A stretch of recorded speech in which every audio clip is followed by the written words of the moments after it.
তাহলে এই হচ্ছে কথাবার্তা। তাহলে চলো, এই ক্লাসটা কাদের জন্য? এই ক্লাসটা আমরা বলছি মেডি স্পেশাল উইক।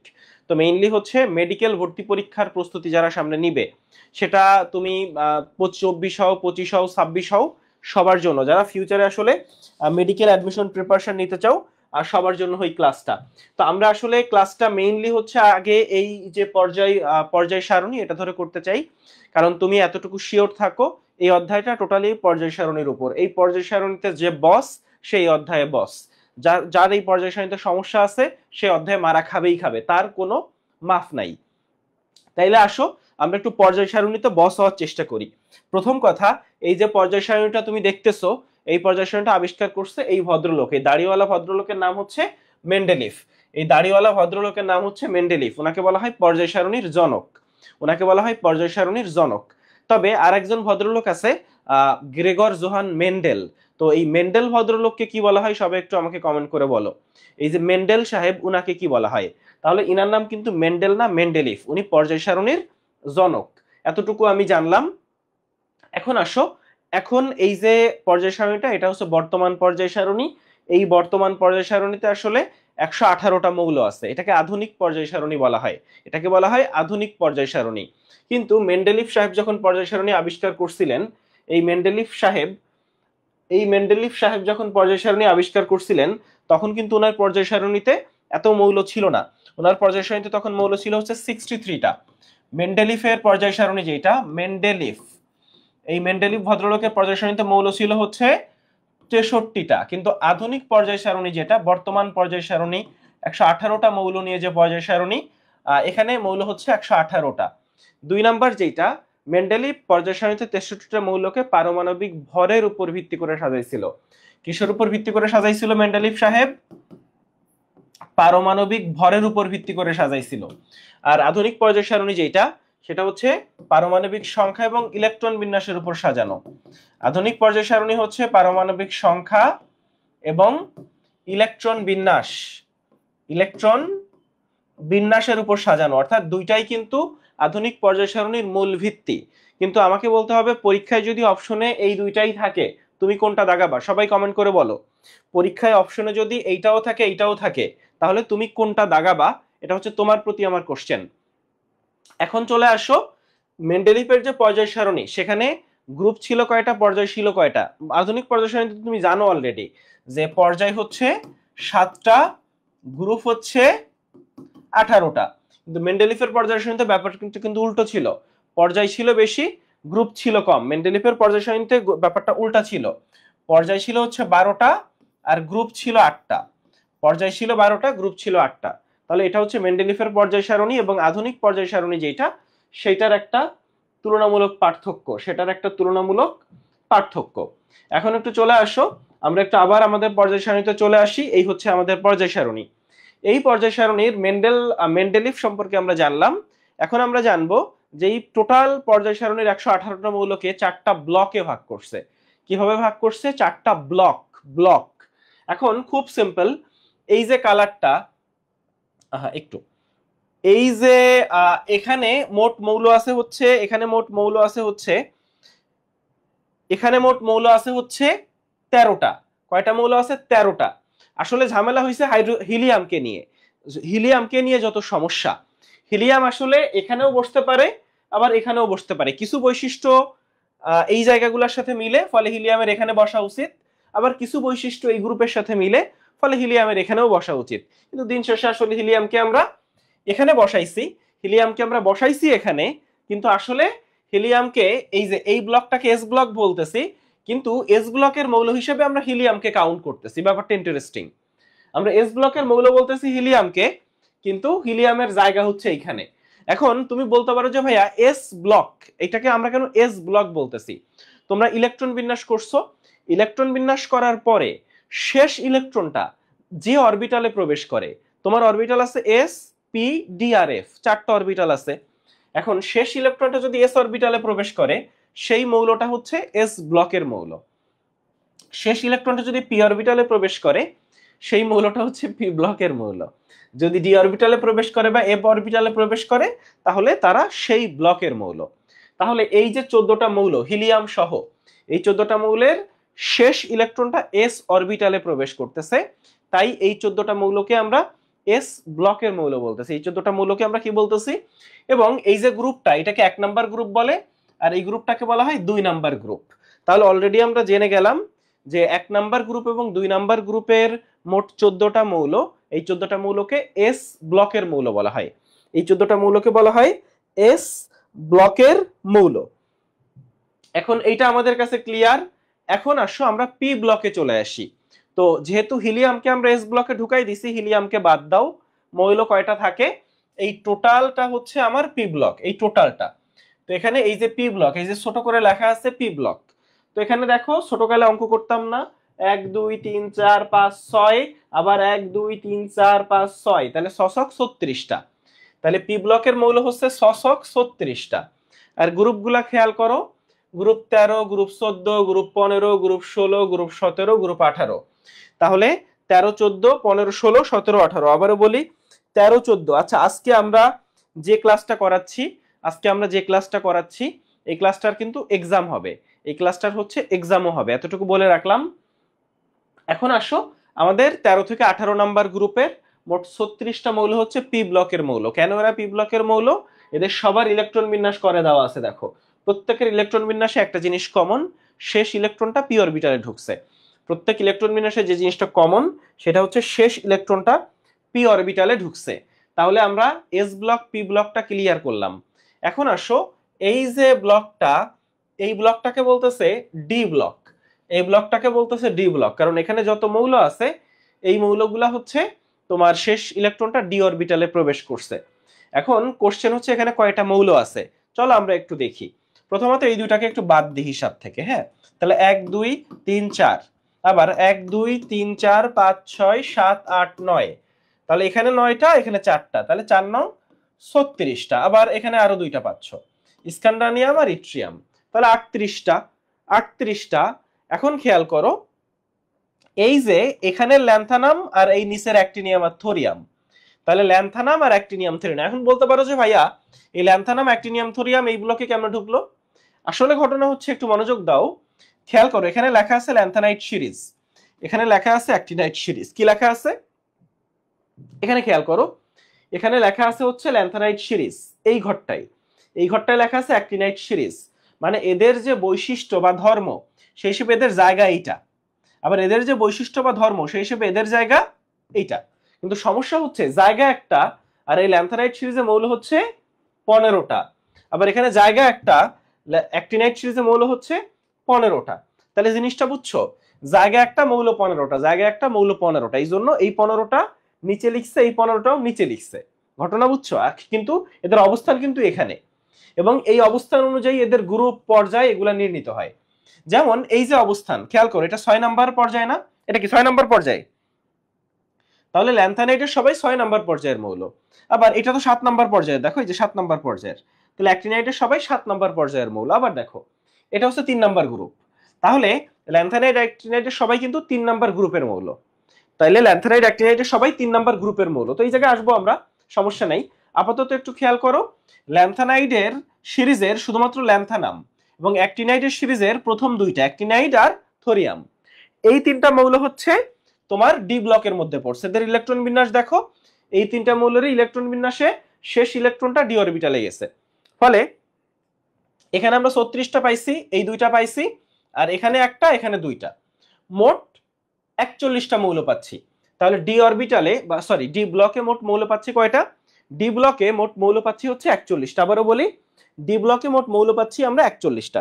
এই ব্যাপারটা কি ক্লিয়ার সবার কাছে? সবাই একটু বলো এই ব্যাপারটা ক্লিয়ার কিনা। ডি ব্লকে মোট মৌল পাচ্ছি হচ্ছে 41টা, ডি ব্লকে মোট মৌল পাচ্ছি 41টা। তাইলে এখন এই ল্যান্থানাইডের অ্যাক্টিনাইডের যে মৌলগুলো আছে তারা এফ ব্লকের মৌল, তারা হচ্ছে এফ ব্লকের মৌল। এখন ল্যান্থানাইডে আছে 15টা, অ্যাক্টিনাইডে আছে 15টা, অ্যাক্টিনাইডে আছে 15টা, তাহলে 30টা হওয়ার কথা, কিন্তু 3টা তো ডি ব্লক নিয়ে গেছে, 3টা নিয়ে গেছে ডি ব্লক। তাহলে এফ ব্লকের মৌল হচ্ছে 27টা। তাহলে এফ ব্লকের মৌল কয়টা ভাইয়া? 27টা। তাহলে আবারও বলি, এস ব্লকের মৌল 14টা, পি ব্লকের মৌল 36টা, ডি ব্লকের মৌল 41টা, আর আমাদের যে এফ ব্লক, এই এফ ব্লকে মৌল আছে 27টা। এটা কিন্তু মেডিকেল ভর্তি পরীক্ষায় দুইবার আসছে, যে কোন ব্লকের মৌল কয়টা। তাহলে জিনিসটা খেয়াল করছো যে কি পরিমাণ বেসিক কোশ্চেন আসে। তাইলে কোন ব্লকের মৌল কয়টা, এই জিনিস আশা করি ক্লিয়ার। এখন আসো, ব্লক আমরা বুঝলাম, এখন আমরা গ্রুপ দেখব। তো অলরেডি আমরা গ্রুপ সম্পর্কে জানছি যে 1 আর 2 নাম্বার গ্রুপ হচ্ছে এস ব্লক, আবার 13 থেকে 18 নাম্বার গ্রুপ হচ্ছে পি ব্লক, আবার এই যে 3 থেকে 12 নাম্বার গ্রুপ হচ্ছে ডি ব্লক। আর এফ ব্লকের অলরেডি তুমি জানো যে এফ ব্লকের ল্যান্থানাইড অ্যাক্টিনাইড এদের অবস্থান এখানে, এবং এরা 3 নাম্বার গ্রুপের মৌল। অর্থাৎ ঘটনা হচ্ছে মানে 3 নাম্বার গ্রুপের স্ক্যান্ডানিয়াম আর ইট্রিয়াম, হ্যাঁ, আবার এই তিনটা এরা হচ্ছে 3 নাম্বার গ্রুপের স্ক্যান্ডানিয়াম, ইট্রিয়াম আর এই সরি হ্যাঁ এই তিনজন, এরা এই 5 জন হচ্ছে ডি ব্লকের, আর বাকি 27 জন হচ্ছে এফ ব্লকের, বাকি 27 জন হচ্ছে এফ ব্লকের। তাইলে আমাকে বলতে হবে 3 নাম্বার গ্রুপে মোট মৌল কয়টা। সবাই একটু আমাকে কমেন্ট করে বলবা 3 নাম্বার গ্রুপে মোট মৌল কয়টা। সবাই কমেন্ট করে বলবা 3 নাম্বার গ্রুপে মোট মৌল কয়টা। সবাই, সবার প্রতি আমার কোশ্চেন, বলবা 3 নাম্বার গ্রুপে মোট মৌল কয়টা।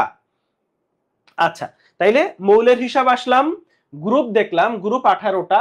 1 আর 2 নাম্বার গ্রুপ এস ব্লক, 3 থেকে 12 ডি ব্লক, 13 থেকে 18 পি ব্লক, আর এফ ব্লক এরাও 3 নাম্বার গ্রুপের। আচ্ছা, এই গেল। এরপরে আরো কিছু জিনিস খেয়াল করো, এখানে কিছু মানুষ আছে, এই মানুষের চিহ্ন আছে। তো মানুষের চিহ্ন মানে কি, এই মৌলগুলা কৃত্রিম মৌল, মানে এই মৌলগুলা মানুষ আবিষ্কার করছে, মানুষ আবিষ্কার করছে। তাইলে মানুষ মানে কৃত্রিম ভাবে কিন্তু মৌল, এগুলা মৌল বলেই পর্যায় সারণীতে আসছে। এটা একটা জিনিস। 2 নাম্বার আর একটা জিনিস একটু বলি, যে এই কিছুদিন আগ পর্যন্ত সম্ভবত 2016 সাল পর্যন্ত, বেশি দিন আগের কথা না কিন্তু 10 বছরও হয় নাই, মৌল ছিল হচ্ছে 114টা, মৌল ছিল 114টা, এখন মৌল হচ্ছে 118টা। তাইলে এই যে 115, 16, 17, 18 এই চারটা মৌল হচ্ছে তারপরে আবিষ্কৃত হয়েছে। তাহলে এই যে মস্কোভিয়াম, লিভারমোনিয়াম, টেনেসিন আর অর্গানেসন, এই চারটা হচ্ছে সর্বশেষ আবিষ্কৃত মৌল। তাহলে আমি যদি জিজ্ঞেস করি সবচেয়ে শেষে আবিষ্কার হয়েছে কোন মৌল, আমি যদি জিজ্ঞেস করি সবচেয়ে শেষে আবিষ্কার হয়েছে কোন মৌল, তাইলে তুমি বলবা অর্গানেসন। আবারও বলি, সবচেয়ে শেষে আবিষ্কৃত হয়েছে কোন মৌল, তাইলে বলতে হবে হচ্ছে অর্গানেসন। তাহলে বলতে হবে ভাইয়া অর্গানেসন। তাহলে এই জিনিসটা ক্লিয়ার। এখন আসো আরেকটা জায়গায়, এই যে পর্যায়গুলো, আমরা একটু পর্যায়গুলো দেখি। দেখো, এটা হচ্ছে 1 নাম্বার পর্যায়, এটা 2 নাম্বার পর্যায়, এটা 3 নাম্বার পর্যায়, এটা 4, এটা 5, 6, 7, টোটাল 7টা পর্যায় আছে। তাহলে অলরেডি বুঝলা যে ল্যান্থানাইড সিরিজগুলা 6 নাম্বার পর্যায়ে, অ্যাক্টিনাইড সিরিজের মৌলগুলা হচ্ছে 7 নাম্বার পর্যায়ে। এতটুকু ক্লিয়ার সবার কাছে? এখন একটু খেয়াল করো, 1 নাম্বার যে পর্যায়টা, 1 নাম্বার পর্যায়ে তুমি খেয়াল করলেই দেখবা যে এখানে 1 নাম্বার পর্যায়ে খেয়াল করলেই দেখবা যে এখানে 2টা মৌল আছে। 2 নাম্বার পর্যায়ে গুণ 1, 2, আবার এখানে নাই কিছু, আবার এখানে আছে। তাহলে 2 নাম্বার পর্যায়ে মৌল আছে হচ্ছে 8টা মৌল আছে। 3 নাম্বার পর্যায়ে সরি 3 নাম্বার পর্যায়ে 8টা মৌল আছে, হ্যাঁ। 4 নাম্বার পর্যায়ে এবং 5 নাম্বার পর্যায়ে এখানে 18টা করে মৌল আছে, 18টা। আবার 6 এবং 7 নাম্বার পর্যায়ে যেটা, এখানে 32টা করে মৌল আছে। অর্থাৎ যত সামনে নিচে নামতেছে তত মৌলের সংখ্যা বাড়তেছে। এই জন্য এই 1 নাম্বার পর্যায়ে যেটা, এটাকে 2টা মৌল, এটাকে বলে অতি হ্রস্ব পর্যায়। অতি হ্রস্ব, তো হ্রস্ব বলতে কি বোঝানো হয়? সংক্ষিপ্ত। তাইলে 2 নাম্বার পর্যায়টা হচ্ছে অতি সংক্ষিপ্ত পর্যায়। কি বলছি? অতি সংক্ষিপ্ত পর্যায়। তাহলে এই 2 আর 3 নাম্বার পর্যায়ে 8টা করে মৌল, এগুলো হচ্ছে হ্রস্ব পর্যায়, এরা হচ্ছে হ্রস্ব পর্যায়। আর এই 4 আর 5 আছে, এই 4 আর 5 নাম্বার এদেরকে বলা হয় দীর্ঘ পর্যায়। আর 6 আর 7 এটা হচ্ছে অতি দীর্ঘ পর্যায়। তাহলে পর্যায়গুলোর নাম খেয়াল করছো? অতিরস্য, হ্রস্ব, দীর্ঘ এবং অতি দীর্ঘ। আবারও বলি, অতিরস্য, হ্রস্ব, দীর্ঘ, অতি দীর্ঘ, দীর্ঘ এবং অতি দীর্ঘ। তাহলে দীর্ঘ 2টা, অতি দীর্ঘ 2টা। এখন আরেকটা জিনিস একটু বলি, যে 7 নাম্বার পর্যায়ের কিছু মৌলের ক্ষেত্রে এই চিহ্নটা দেখতে পাচ্ছ, এই যে চিহ্নটা, এই চিহ্নটা হচ্ছে তেজস্ক্রিয় মৌলের চিহ্ন। তাহলে এই মৌলগুলো হচ্ছে তেজস্ক্রিয় মৌল। অর্থাৎ তুমি খেয়াল করলেই দেখবা যে এই যে এই 7 নাম্বার পর্যায়ের মৌলগুলা সবচেয়ে বেশি তেজস্ক্রিয় হয়। যদিও এই 6 নাম্বার পর্যায়েও ল্যান্থানাইডেরও কিছু মৌল আছে যারা তেজস্ক্রিয়, ল্যান্থানাইডের কিছু মৌল আছে যারা তেজস্ক্রিয়, কিন্তু মেইনলি যেমন এই মৌলটা হচ্ছে তেজস্ক্রিয়, ল্যান্থানাইডের এই মৌলটা হচ্ছে তেজস্ক্রিয়। আর কিন্তু তেজস্ক্রিয় মৌল তুমি পাচ্ছ না, একটাই মৌল আছে। কিন্তু এই 7 নাম্বার পর্যায়ের বেশিরভাগ মৌলই তেজস্ক্রিয়, যার জন্য এই 7 নাম্বার পর্যায়কে বলা হয় তেজস্ক্রিয় পর্যায়। আবারও বলি, 7 নাম্বার পর্যায়কে বলা হয় তেজস্ক্রিয় পর্যায়, 6 আর 7 কে অতি দীর্ঘ পর্যায় বলে। আবার 2 আর 3 নাম্বার পর্যায়কে হ্রস্ব পর্যায় বলে বা সংক্ষিপ্ত পর্যায় বলে। আবার 2 আর 3 নাম্বার পর্যায়কে আদর্শ পর্যায়ও বলে। 2 আর 3 নাম্বার পর্যায়কে আসলে আদর্শ পর্যায়ও বলে। আমাকে বলতে হবে যে কে বলতে পারবা 2 আর 3 নাম্বার পর্যায়কে কেন আদর্শ পর্যায় বলে? 2 আর 3 নাম্বার পর্যায়কে কেন আদর্শ পর্যায় বলে? ঠিক আছে, একটু বলো 2 আর 3 নাম্বার পর্যায়কে কেন আদর্শ পর্যায় বলে, এটা একটু আমাকে জানাও। তাইলে ল্যান্থানাইড হচ্ছে 15টা, অ্যাক্টিনাইড হচ্ছে 15টা, ল্যান্থানাইড 15টা, অ্যাক্টিনাইড হচ্ছে 15টা। এখন এইবার চলে আসো, এখন একটু চলে আসো আমাদের এই যে মৌলগুলা, এই মৌলগুলার ভিতর প্রথম যে অন্তত তোমার 1 থেকে কত নাম্বার পর্যন্ত মুখস্থ আছে একটু বলো তো। 1 থেকে কত নাম্বার পর্যন্ত তোমার মুখস্থ আছে? তবে মিনিমাম 1 থেকে 30 বা 1 থেকে 36 পর্যন্ত যে মৌলগুলা, সেই মৌলগুলার নাম পর্যায়ক্রমে মনে রাখা দরকার। যে 1 2 3 4 এদের পারমাণবিক সংখ্যা অনুযায়ী, যে এদের পারমাণবিক সংখ্যা অনুযায়ী মুখস্থ রাখা দরকার। ও আর একটা কোশ্চেন মনে হয় করছিলাম যে পরীক্ষায় যদি আসে যে পর্যায় সারণীর মূল ভিত্তি কি, ধরো ইলেকট্রন বিন্যাসও থাকলো পারমাণবিক সংখ্যাও থাকলো, অবশ্যই ইলেকট্রন বিন্যাস দাগাবা। যদি ইলেকট্রন বিন্যাস না থাকে তখন পারমাণবিক সংখ্যা দাগাবা। তাহলে কারণ তুমি বইতে পরবর্তীতেও দেখবা যে বলা আছে পর্যায় সারণীর সত্যিকারের ভিত্তি হচ্ছে ইলেকট্রন বিন্যাস। কি বললাম? পর্যায় সারণীর সত্যিকারের ভিত্তি হচ্ছে ইলেকট্রন বিন্যাস। পর্যায় সারণীর সত্যিকারের ভিত্তি হচ্ছে ইলেকট্রন বিন্যাস। ঠিক আছে,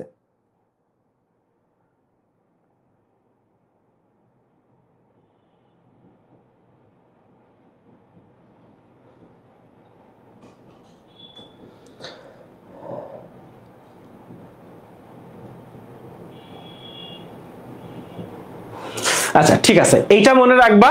2 নম্বরে চলে আসো, এইটা এক জিনিস মনে রাখবা যে 1 থেকে 36, 2 নাম্বার হচ্ছে 1 নাম্বার গ্রুপের মৌল যারা, তোমরা এদের কবিতা মোটামুটি অনেকেই জানো।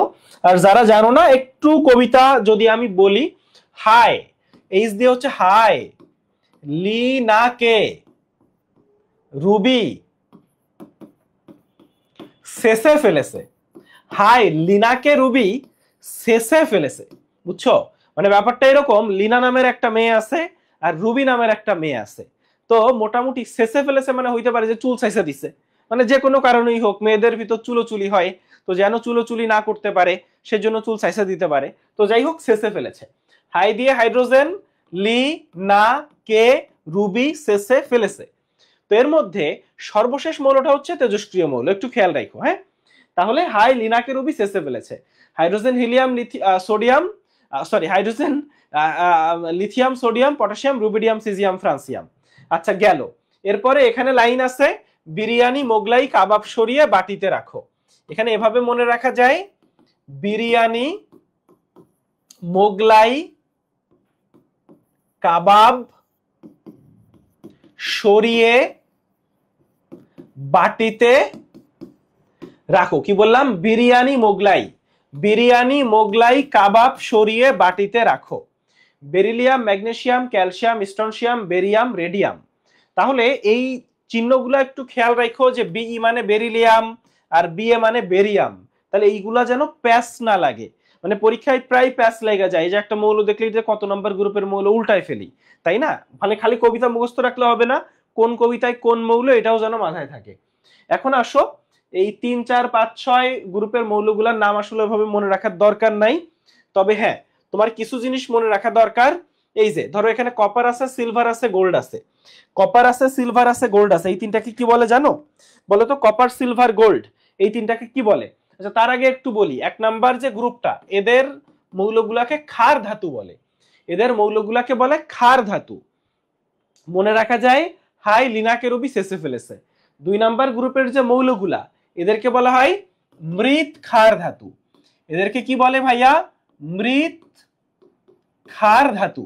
মৃৎ ক্ষার বলতে কি? মৃৎ মানে মাটি, তাহলে এই ধাতুগুলা মাটিতে পাওয়া যায়। যদিও তোমার ব্যাপারটা বুঝাই বলি, খেয়াল করো 2 নাম্বার গ্রুপের যারা আছে এদের ম্যাগনেসিয়াম আর ক্যালসিয়াম, এদের ম্যাগনেসিয়াম আর ক্যালসিয়াম এর অক্সাইড এবং কার্বনেট মাটিতে পাওয়া যায়। অর্থাৎ magnesium oxide, magnesium carbonate, calcium oxide, calcium carbonate. অর্থাৎ তুমি বলতে পারো যে এই দুইটা মৌলই মাটিতে পাওয়া যায়। তাইলে মৃৎক্ষার ধাতুও হওয়ার কথা ছিল এই দুইটা মৌলের, এই দুইটারই হওয়া উচিত ছিল, কিন্তু না, সবগুলা ধাতুকেই মৃৎক্ষার ধাতু বলে। ফলে মাটিতে পাওয়া যায় জিজ্ঞেস করলে তুমি বলবা ম্যাগনেসিয়াম ক্যালসিয়ামের অক্সাইড কার্বনেট মাটিতে পাওয়া যায়, এগুলো বইতে আছে যা বলতেছি। কিন্তু মৃৎক্ষার ধাতু বললে সবাই আবার মৃৎক্ষার ধাতু। তো এখানে একটা জিনিস খেয়াল রেখো, এই যে ফ্রান্সিয়াম আর রেডিয়ামের কথা বলতেছি, হ্যাঁ, তাইলে আমাদের এগুলা কিন্তু আবার তেজস্ক্রিয়, ঠিক আছে? তাহলে এরা ক্ষার ধাতু, এরা মৃৎক্ষার ধাতু, এদের কবিতা মনে রাখবো, কবিতা মনে রাখবো। এখন আসো এই কপার সিলভার গোল্ড এই তিনটাকে কি বলে বলো, বলো এই যে কপার সিলভার গোল্ড এই তিনটাকে কি বলে? এই তিনটা দিয়ে মুদ্রা তৈরি করা হয়, মুদ্রা, তাই না? এই মুদ্রা তৈরি করা হয়। এখন তো গোল্ডের মুদ্রা আসলে পৃথিবীতে নাই, গোল্ডের মুদ্রা এখন ওইভাবে নাই, আগে কিন্তু গোল্ডের মুদ্রা ছিল। এবং একটা সময়ে এই তোমরা কি জানো যে এই গোল্ড কিন্তু পৃথিবীতে লিমিটেড, এই জন্য গোল্ডের দাম শুধু বাড়ে, গোল্ডের দাম কখনো কমে না এবং কখনো ওইভাবে কমে যাবে না, কারণ গোল্ড পৃথিবীতে খুবই লিমিটেড। যেমন হীরা বানানো যায়, হীরা তুমি চাইলেই বানাইতে পারবা, ল্যাবে হীরা বানানো যায়। তো হীরা লিমিটেড না, হীরা আনলিমিটেড, কিন্তু গোল্ড লিমিটেড। তো এবং পৃথিবীতে যে মোট গোল্ড আছে তার মানে 50%-এরও বেশি, সম্ভবত 70% মতো গোল্ড আমেরিকার কাছে। তো এই জন্যই আমেরিকা এত মাতবরি করে। এবং এই যে ডলারে কেনাকাটা, সারা বিশ্ব ডলারে কেনাকাটা করে, ডলার কার? আমেরিকার। তো এই জন্যই হচ্ছে আমেরিকার এত মাতবরি। তো এখন গোল্ডের মুদ্রা নাই, তবে মুদ্রা আসলে তিনটার হয়, কপার সিলভার গোল্ড। কি কি বলছি? কপার সিলভার আর গোল্ড, এই তিনটার হয় হচ্ছে মুদ্রা ধাতু। তবে এখানে আরেকটা তথ্য একটু বলি, এই যে গোল্ড আছে, এই যে গোল্ড আছে, সিলভার আছে আর প্লাটিনাম আছে, এই তিনটাকে বলে অভিজাত ধাতু। আবারও বলি, এই যে তিনটা, এই তিনটাকে বলে অভিজাত ধাতু। অভিজাত ধাতু কেন বলা হয়? কেউ বলতে পারবে অভিজাত ধাতু কেন বলা হয়? কারণ এই তিনটা মৌলের মানে এই তিনটা মৌল খুব বেশি না, পৃথিবীতে খুব লিমিটেড। এই সিলভার, গোল্ড আর প্লাটিনাম পৃথিবীতে লিমিটেড। আর 2 নাম্বার, এগুলা দিয়ে গহনা তৈরি করা হয়, গহনা, মেয়েদের খুবই প্রিয় জিনিস। তো গহনা তৈরি করা হয় এই তিনটা দিয়ে। আর হচ্ছে যেহেতু গহনা একটা অভিজাত জিনিস আর জিনিসটা পাওয়া যায় কম, তাই এই তিনটা হচ্ছে অভিজাত ধাতু, আর এই তিনটা হচ্ছে মুদ্রা ধাতু। এই গ্রুপের তিনটা মুদ্রা ধাতু, আর এই সিলভার, গোল্ড আর প্লাটিনাম এই তিনটা হচ্ছে অভিজাত ধাতু। ক্লিয়ার জিনিসটা? জিনিসটা কি ক্লিয়ার হয়েছে বলো? আশা করি ক্লিয়ার হয়েছে। তো এরপরে আসো আমরা 13 নাম্বার গ্রুপ, 14 নাম্বার গ্রুপ, সবগুলা গ্রুপ সম্পর্কে আসলে পড়াশোনা করব। তো এর মধ্যে 13 নাম্বার গ্রুপ যেটা, সেটা হচ্ছে তুমি যে কোনো ভাবে মনে রাখতে পারো। বিতে ধরো বোরন আলী, হ্যাঁ, বোরন নামে একজন মানুষ আছে ধরো, তো এল দিয়ে অ্যালুমিনিয়াম, তাহলে বোরন আলী গেল ইন্ডিয়া থাইল্যান্ড। আইএন দিয়ে হচ্ছে ইন্ডিয়া, তাহলে এভাবে মনে রাখো, বোরন আলী গেল ইন্ডিয়া থাইল্যান্ড, বুঝছো?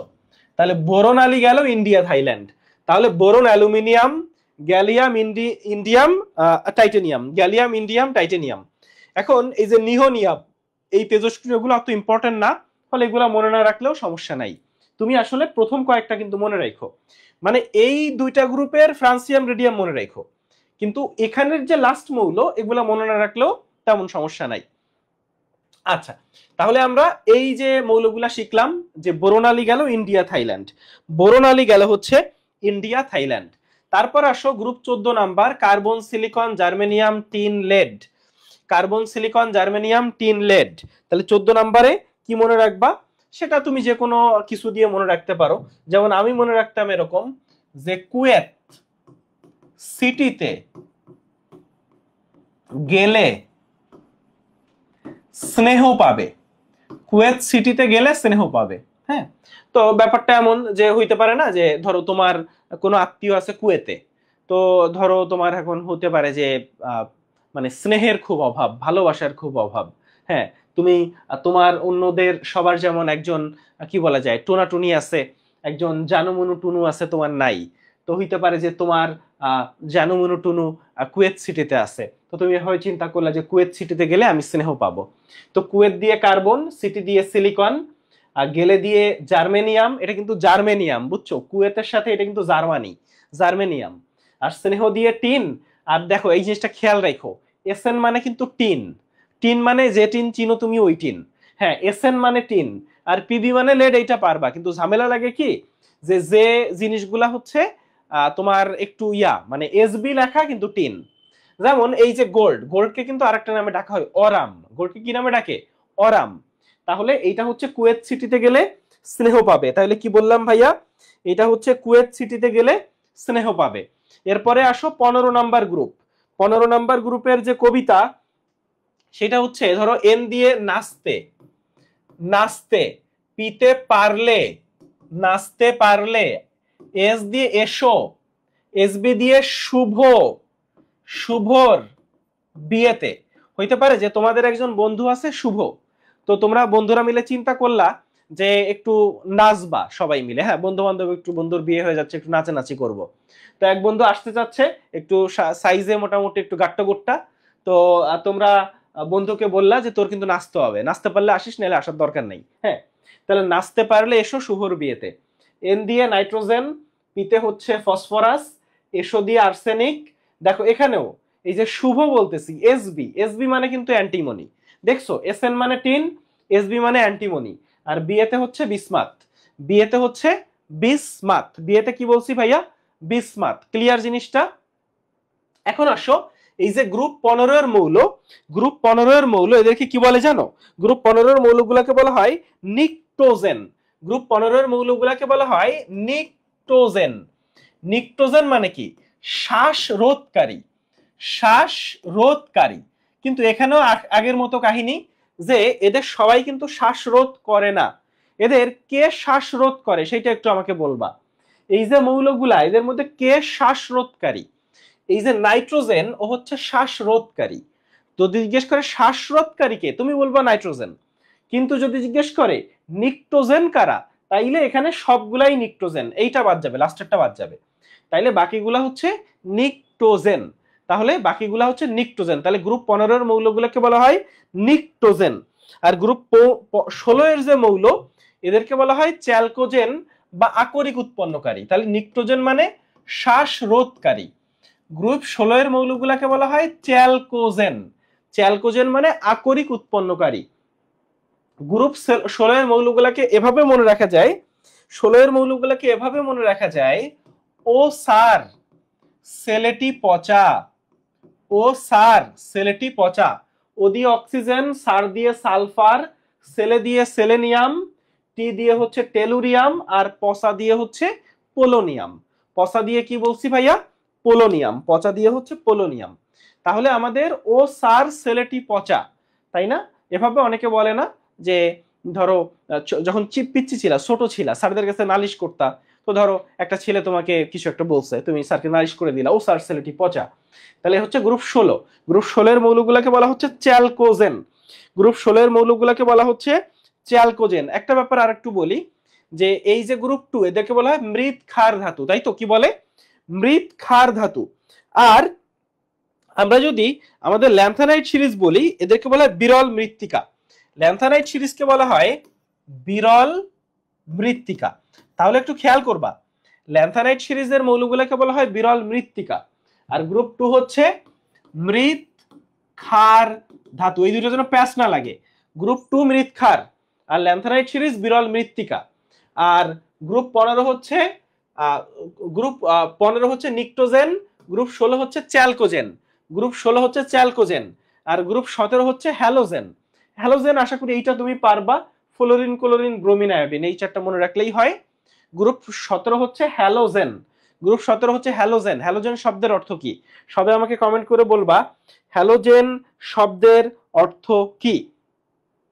এখন চলে আসো, আমরা গ্রুপ 18 দেখবো। 18 এর কিন্তু অনেকগুলা নাম আছে। গ্রুপ 18 এর যারা, তাদের আসলে অনেকগুলা নাম আছে। নিষ্ক্রিয় মৌল বলে, অভিজাত মৌল বলে, বিরল মৌল বলে, বিরল গ্যাস বলে, সেতু মৌল বলে, অনেকগুলা নামেই ডাকে। তাহলে কি কি বলে? এদেরকে নিষ্ক্রিয় গ্যাস বলে। দেখো, নিষ্ক্রিয় গ্যাস। তারপর হচ্ছে অভিজাত মৌল বলে, অভিজাত মৌল। এদেরকে সেতু মৌল বলে। আচ্ছা, এদেরকে কেন সেতু মৌল বলে বলতো? এদেরকে কেন সেতু মৌল বলে? এর পিছনে রেজাল্টটা হচ্ছে, একটু খেয়াল করো, গ্রুপ 1 আর গ্রুপ 17। গ্রুপ 1 হচ্ছে প্রচন্ড ক্ষারীয় আর গ্রুপ 17 হচ্ছে প্রচন্ড অম্লীয়। ঠিক এরকম গ্রুপ অনার্স 17 হচ্ছে দুই মেরুর দুই জিনিস, আর এর মাঝখানে হচ্ছে গ্রুপ 18, মানে 18-র পরে আবার গ্রুপ অন, ফলে 17-র একের মাঝখানে আছে গ্রুপ 18। এই জন্য গ্রুপ 18-এর যে মৌলগুলা এদেরকে বলা হয়, গ্রুপ 18-এর যে মৌলগুলা এদেরকে বলা হয় সেতু মৌল বা নিষ্ক্রিয় গ্যাস বা অভিজাত মৌল। সেতু মৌল, নিষ্ক্রিয় গ্যাস বা অভিজাত মৌল আসলে এদেরকে বলা হয়। এখন তোমার প্রতি আমার কোশ্চেন হচ্ছে দুষ্টু মৌলকে বলতো, দুষ্টু মৌলকে। এই দুষ্টু মৌল হচ্ছে হাইড্রোজেন। আমাকে কে বলতে পারবা হাইড্রোজেনকে কেন দুষ্টু মৌল বলা হয়? কে বলতে পারবা হাইড্রোজেনকে কেন দুষ্টু মৌল বলা হয়? হাইড্রোজেনকে কেন দুষ্টু মৌল বলা হয়? ঠিক আছে, আচ্ছা আমাকে একটু বলবা যে আদর্শ মৌল কয়টা? কে বলতে পারবা আদর্শ মৌল কয়টা? আচ্ছা একটু মনে করাই দিই, গ্রুপ 2 আর 3 নাম্বার পর্যায়ের যে মৌলগুলা তাদেরকে বলা হয় আদর্শ মৌল বা প্রতিনিধি মৌল। তাইলে এই আদর্শ মৌল বা প্রতিনিধি মৌল হচ্ছে গ্রুপ 2 এর 8টা আর গ্রুপ 2 এর 8টা, মোট 16টা। তাহলে আদর্শ মৌল বা প্রতিনিধি মৌল হচ্ছে 8টা 8টা 16টা। আদর্শ মৌল বা প্রতিনিধি মৌল হচ্ছে ভাইয়া 8টা 8টা 16টা। তাইলে মোটামুটি ব্যাপারটা ক্লিয়ার হইছে? কারো কোনো কোশ্চেন আছে এই জিনিসগুলা নিয়ে? সবাই একটু আমাকে বলো জিনিসটা মোটামুটি ক্লিয়ার হইছে কিনা, সবার কাছে একটু বলো।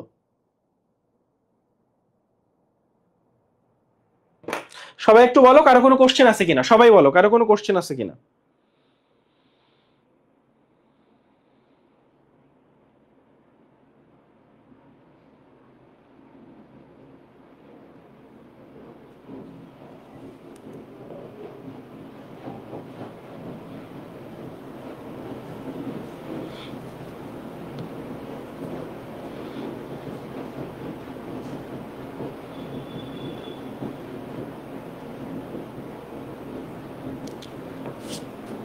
হ্যাঁ কাইন্ড অফ ওরকমই। তো হাইড্রোজেনের একটু খেয়াল করো, হাইড্রোজেনকে আসলে গ্রুপ 17তেও ওর বৈশিষ্ট্যগুলো যেভাবে মিলে, মানে ও আসলে গ্রুপ 17তেও ওকে রাখা যায়। ঠিক আছে, ওকে গ্রুপ 17তেও রাখা যায়। ও কখনো কখনো দেখা যায় যে এই যে খেয়াল করো ওর অবস্থান এখানে, কিন্তু ওকে এখানেও রাখা যায়। আবার ও একই সাথে ধাতু অধাতু দুইভাবেই কাজ করে। তো সবকিছু মিলায় আসলে এই ব্যাপারগুলো। এখন আসো, এই যে ধাতু অধাতুর হিসাবে চলে আসলাম, এখানে 118টা মৌল আছে, এর মধ্যে ধাতু কয়টা? এখানে 118টা মৌলের মধ্যে ধাতু হচ্ছে 94টা। আবারও বলি, 118টা মৌলের মধ্যে ধাতু আছে হচ্ছে 94টা। ঠিক আছে, কয়টা ধাতু আছে? 94টা। এখন একটু বলি, গ্রুপ এস ব্লকের যারা সবাই ধাতু, ডি ব্লকের যারা সবাই ধাতু, হ্যাঁ, এফ ব্লকের যারা সবাই ধাতু, সব ধাতু। এই পি ব্লকেরও অনেকেই ধাতু। ঘটনা কি বুঝছো? মানে ধাতু আর ধাতু, 118টার জনের 94 জনই ধাতু। মাত্র 6 জন আছে যাদেরকে অপধাতু, যাদেরকে বলা হয় অর্ধধাতু। তারাও অর্ধধাতু বা অপধাতু বা মেটালয়েড। তাদেরকে অর্ধধাতু বলে, অপধাতু বলে, মেটালয়েড বলে। কোনগুলা তুমি দেখলেই বুঝবা। একটু হালকা হালকা যেগুলো দেখছো, একটু হালকা কালার করছে, যে হালকা কালার করছে, এই 6 জন। তাহলে এই 6 জন হচ্ছে অপধাতু। তাইলে অধাতু কয়জন বলো? অধাতু আছে 18 জন। তাহলে ধাতু আছে 94 জন, অর্ধধাতু আছে এই 6 জন।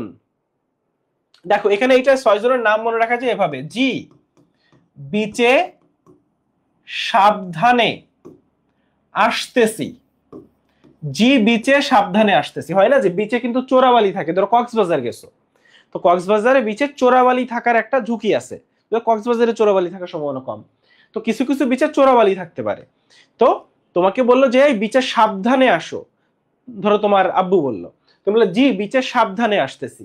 জি দিয়ে জার্মেনিয়াম, বিচে দিয়ে বোরন, সাবধানে দিয়ে এসবি মানে অ্যান্টিমনি, আসতেছি আর্স দিয়ে আর্সেনিক, তে দিয়ে টেলুরিয়াম, আর সি দিয়ে সিলিকন। তাহলে আসতেছি দিয়ে কিন্তু 3টা, আসতেছি, জি বিচে সাবধানে আসতেছি। এই 6টা আছে অপধাতু, অর্ধধাতু বা মেটালয়েড, 94টা আছে ধাতু, আর অধাতু আছে 18টা।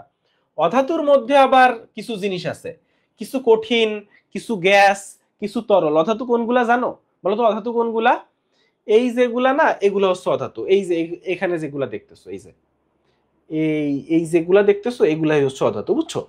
তো এখানে এই যেগুলো দেখতেছো এগুলো অধাতু। তো এই অধাতু যে 18টা, তার মধ্যে 6টা আছে কঠিন আর একটা আছে তরল। 11টা গ্যাস ঠিক আছে, 6টা কঠিন আর একটা তরল। আমাকে বলতে হবে সেই তরলটাকে। তরলটাকে তাহলে তরলটা হচ্ছে ব্রোমিন। তরলটা হচ্ছে ব্রোমিন, তরল হচ্ছে ব্রোমিন। আর 6টা আছে কঠিন, সেই 6টা মৌল কি কি? 6টা আছে কঠিন, সেই 6টা মৌল কি কি? একটু আমাকে কি কি বলতে পারবা? তাহলে সেই 6টা মৌল কি কি? তাহলে সেই 6টা মৌল কিন্তু এভাবে মনে রাখা যায়। তাহলে ব্রোমিন হচ্ছে তরল। এখানে আবারও বলি, 18টা মৌল আছে অধাতু, এখানে ব্রোমিনই হচ্ছে তরল। তাহলে এভাবে মনে রাখা যায়, I C A P C. পিতে ফসফরাস, সিতে কার্বন। তাহলে পিসি দিয়ে কিন্তু পিতে ফসফরাস, সিতে কার্বন। তাহলে আই দিয়ে হচ্ছে আয়োডিন। তাহলে আই দিয়ে আয়োডিন। তাহলে এই তিনটা হয়ে গেল, আর তিনটা বাকি আছে। এই এসি দিয়ে হচ্ছে সেলেনিয়াম, এই যে এসি দিয়ে হচ্ছে সেলেনিয়াম, আর এখানে আছে হচ্ছে এস দিয়ে সালফার। এস দিয়ে সালফার আর এ দিয়ে হচ্ছে এটি, অ্যাস্টাটিন বলে। এ দিয়ে হচ্ছে এটি বা অ্যাস্টাটিন। তাহলে এ দিয়ে হচ্ছে অ্যাস্টাটিন বা এটি, এইটা আর কি। হ্যাঁ, তাহলে মোট আইসিএপিসি এইটা দিয়ে মনে রাখা যায়। আই দিয়ে iodine, selenium, sulphur, astatine, phosphorus, carbon. এই 6টা হচ্ছে কঠিন, এই 6টা হচ্ছে কঠিন। একটা হচ্ছে ব্রোমিন তরল, একটা আছে ব্রোমিন তরল। তাহলে মোটামুটি একটা আইডিয়া পাইলাম কিনা বলো? মোটামুটি একটা আইডিয়া পাইলাম কিনা? পাইছি। এখন আরো একটা মজার জিনিস দেখি, দেখো। প্রথম পর্যায়ের শেষ মৌলটা হিলিয়াম, ওর পারমাণবিক সংখ্যা 2।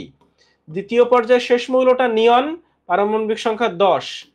তৃতীয় 18, চতুর্থ হচ্ছে 36, 54, 86, 118। জিনিসটা কি বুঝছো? তাহলে 2, 10, 18, 36, 54, 86, 118 এগুলো হচ্ছে প্রত্যেকটা পর্যায়ের শেষ মৌলটার পারমাণবিক সংখ্যা। এখন গুরুত্বপূর্ণ জিনিস, 1 আর 2 এরা হচ্ছে 1 নম্বর পর্যায়ের মৌল। তাইলে বলো 3 থেকে 10, মানে 3 থেকে 10 এরা হচ্ছে 2 নম্বর পর্যায়ের।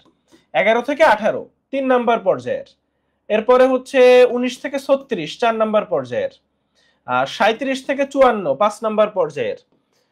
55 থেকে 86 6 নম্বর পর্যায়ের। আর 87 থেকে 118 7 নম্বর পর্যায়ের মৌল। তাইলে তুমি একটা জিনিস খেয়াল করো তো, 2, 10, 18, 36, 54, 86, 118 এই নাম্বারগুলো মনে রাখলেই তুমি কিন্তু পর্যায় বের করে ফেলতে পারবা। তুমি কিন্তু পর্যায় বের করে ফেলতে পারবা, কারণ তোমাকে একটা পারমাণবিক সংখ্যা দিয়ে বলবে এর পর্যায় কত। তুমি তো আকাশ থেকে পড়বা এইটার পর্যায় কত, আল্লাহ আমি এটা কেমনে পারবো? তো এটা পারা খুবই সহজ। কিভাবে পারবা? তুমি সংখ্যাগুলো মনে রাখবা, 2, 10, 18, 36, 54, 86, 118, 118। তাহলে 1 থেকে 2 হইলে, 3 থেকে 10 হইলে 2 নাম্বার পর্যায়ে, 11 থেকে 18 হইলে 3 নাম্বার পর্যায়ে, 19 থেকে 36 হইলে 4 নাম্বার পর্যায়ে, 37 থেকে 54 হইলে 5 নাম্বার পর্যায়ে, 55 থেকে 86 হইলে 6 নাম্বার পর্যায়ে, আর 87 থেকে 118 হইলে 7 নাম্বার পর্যায়ে। তাইলে বলো পর্যায় বের করা পানির মতো সহজ কিনা? পর্যায় বের করা, আচ্ছা, পর্যায় বের করা পানির মতো সহজ কিনা? সবাই একটু কমেন্ট করে বলো পর্যায় বের করা প্রচন্ড সহজ কিনা। এখন আমরা একটু গ্রুপ বের করতে চাই। পর্যায় তো বের করে ফেললাম, এখন আমরা একটু গ্রুপ বের করতে চাই। সবাই একটু মনোযোগ দাও। আমরা একটু গ্রুপ কেমনে বাইর করব? দেখো, তুমি আগে সংখ্যাগুলো খেয়াল করো। এই যে 2, 10, 18, 36, 54, 86, 118 এই সংখ্যাগুলো খেয়াল রাখতে হবে ফার্স্টে। এখন প্রথমত 1 থেকে 18 পর্যন্ত এই যে মৌলগুলা, এদের ইলেকট্রন বিন্যাস সবাই পারো। তাইলে এদের যে গ্রুপ, এটা হচ্ছে ইলেকট্রন বিন্যাস করে বের করবা। ইলেকট্রন বিন্যাস করে গ্রুপ নির্ণয়। তাহলে এদের গ্রুপ নির্ণয় করবা হচ্ছে ইলেকট্রন বিন্যাস করে। চলে আসো 2 নম্বরে। তাহলে 19 থেকে 56 পর্যন্ত যে মৌলগুলা আছে এইগুলার ক্ষেত্রে একটু লিখো সবাই, তারপর বুঝাচ্ছি। লিখো পারমাণবিক সংখ্যা, পারমাণবিক সংখ্যা বিয়োগ নিচের স্টেশন। আচ্ছা, অনেকে বুঝতে পারো নাই, বুঝাই দিচ্ছি। ধরো এদের যে কোনো একটা পারমাণবিক সংখ্যা বলো 19 থেকে 56 মধ্যে, 19 থেকে 56 মধ্যে যে কোনো একটা পারমাণবিক সংখ্যা বলো। ধরো আমি বললাম যে 50। এখন একটু খেয়াল করো তো, আমি বলছি পারমাণবিক সংখ্যাটা 50 বসাইছি, বিয়োগ নিচের স্টেশন। তাইলে এইখানে যে স্টেশনগুলো আছে, এই যে স্টেশন 2, 10, 18, 36, এগুলো সব একটা করে স্টেশন। এখন বলো তো 50-এর নিচের স্টেশন কত? 36 না? 50-এর নিচের স্টেশন হচ্ছে 36, তাহলে বিয়োগ করলে কত হচ্ছে? 14। তাইলে এই 50 নাম্বার যে পারমাণবিক সংখ্যা যার, তার গ্রুপ 14। তাহলে 50 যার পারমাণবিক সংখ্যা, তার গ্রুপ 14। একটু মিলাই নাও, একটু এখন সবাই খুলে মিলাই নাও যে 50 যার পারমাণবিক সংখ্যা, তার গ্রুপ 14। ঠিক আছে, ধরো যার পারমাণবিক সংখ্যা 42, তাহলে 42 থেকে নিচের সংখ্যা কত? 36। তাহলে 42 থেকে 36 মানে 19 থেকে 56 নাম্বার পারমাণবিক সংখ্যার ভিতর হিসাব করলে এভাবে করবা। তাইলে 6 নাম্বার গ্রুপের মৌল, তাইলে 6 নাম্বার গ্রুপের মৌল। এখন অলরেডি তুমি একটা জিনিস জানো, এটা স্পেশাল। 57 থেকে 71 যারা, তারা হচ্ছে ল্যান্থানাইড, বুঝছো? আর 89 থেকে 103 যারা, তারা অ্যাক্টিনাইড। 57 থেকে 71 আর 89 থেকে 103 হচ্ছে ল্যান্থানাইডের অ্যাক্টিনাইড। এখন তুমি অলরেডি জানো এই ল্যান্থানাইড আর অ্যাক্টিনাইড যারা, তুমি অলরেডি জানো ল্যান্থানাইড আর অ্যাক্টিনাইড যারা, এরা সবাই হচ্ছে 3 নাম্বার গ্রুপের মৌল। তাইলে 57 থেকে 71, 89 থেকে 103 এরা সবাই 3 নাম্বার গ্রুপের মৌল। এখন তাহলে বাকি থাকলো কারা? বাকি থাকলো কারা? বাকি থাকলো হচ্ছে 72 থেকে 88 আর 104 থেকে 118 নাম্বার যে মৌলগুলা। 72 থেকে 88, 104 থেকে 118 নাম্বার যে মৌলগুলো, এখানেও সেম সিস্টেম। এখানেও সেম সিস্টেম, পারমাণবিক সংখ্যা বিয়োগ নিচের স্টেশন। এখানেও তাই, পারমাণবিক সংখ্যা বিয়োগ নিচের স্টেশন। ধরো এখানে পারমাণবিক সংখ্যা হচ্ছে, আমি ধরে নিচ্ছি 72 থেকে 88, ধরো 85, বিয়োগ নিচের স্টেশন কোনটা বলো? 85 এর নিচে আছে 54, তাহলে কত হচ্ছে? তাহলে 54, 64, 74, ও মাই গড, 64, 74, 84, 31 হচ্ছে। এখন তাইলে কি 31 নাম্বার গ্রুপের মৌল? ভাইয়া 31 নাম্বার গ্রুপ তো নাই, তাহলে কি হবে? 31 নাম্বার গ্রুপ তো নাই, তাইলে কি হবে এখন? তাইলে এখানে আরো 14 বিয়োগ দিবা, আরো 14 বিয়োগ দিবা। তাহলে আরো 14 বিয়োগ দিলে এখন কত হচ্ছে বলো? 31 থেকে 14 বিয়োগ দিলে কত হয়? 17। তাইলে এরা হচ্ছে 17 নাম্বার গ্রুপের মৌল। ভাইয়া কে বলতে পারবা 14 বিয়োগ কেন দিলাম? আমরা তো আরো কিছু বিয়োগ দিতে পারতাম, 14 কেন বিয়োগ দিলাম? খেয়াল করো, এখানে আসলে এই 14 বিয়োগ দিছি ল্যান্থানাইড এবং অ্যাক্টিনাইডের জন্য।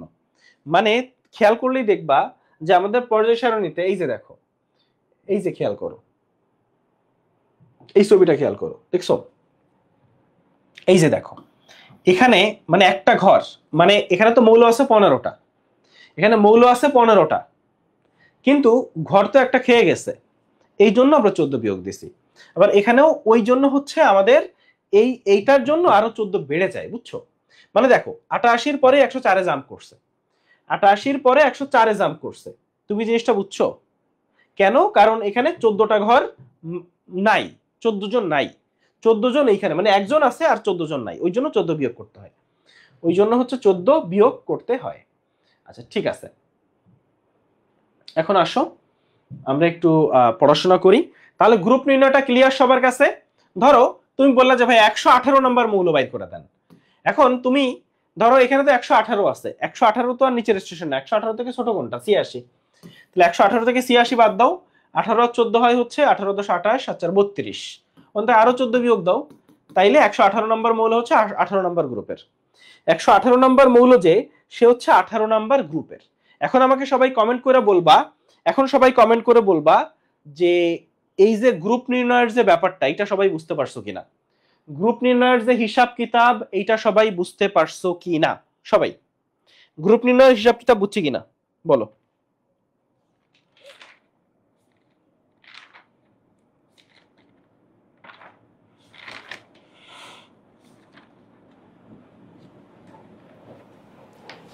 সবাই, আমি একটু সবার কমেন্ট দেখতে যাচ্ছি, গ্রুপ নির্ণয়ের হিসাব কিতাব বুঝতে পারছি কিনা।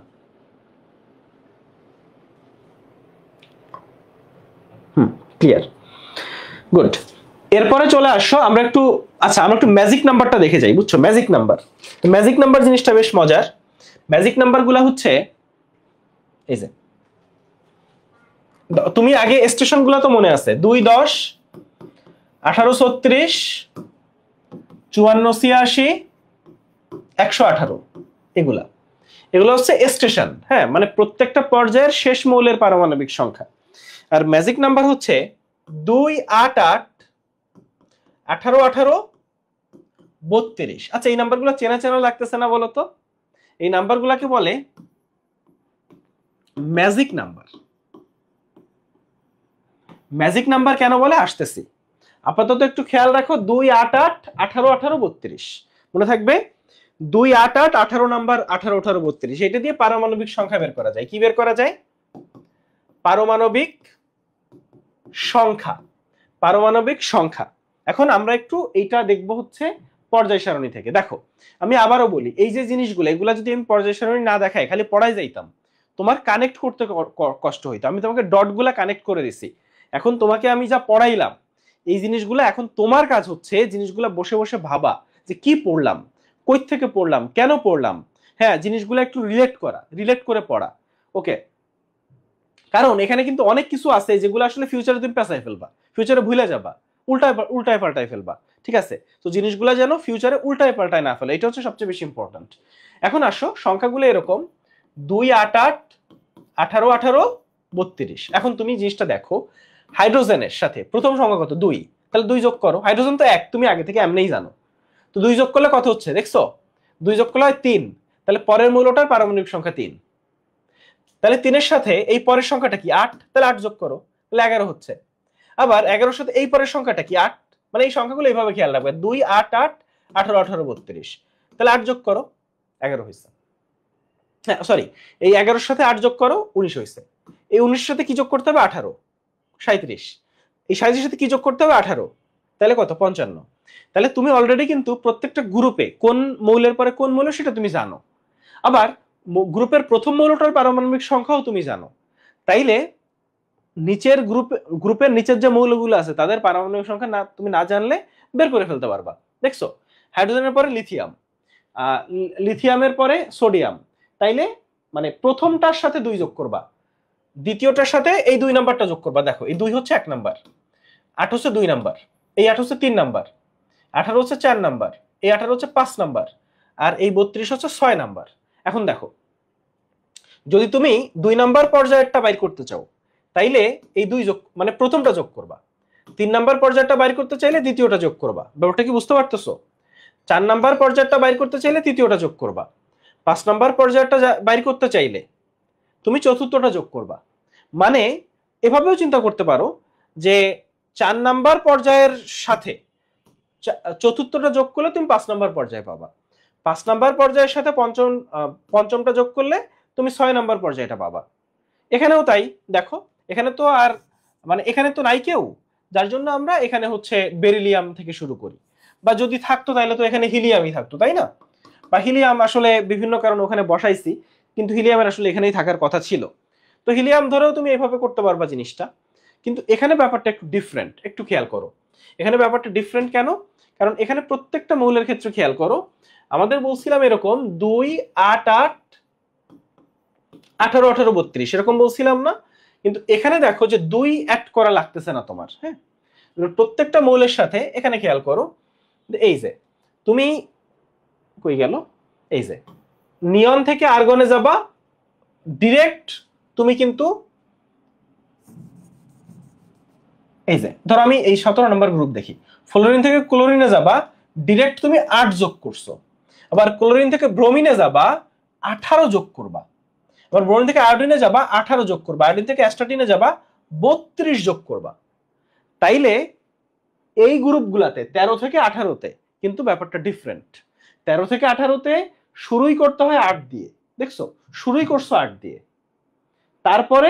তারপরেই চলে আসছে 18, তারপর আবার 18, তারপর আবার 32, আবার 32।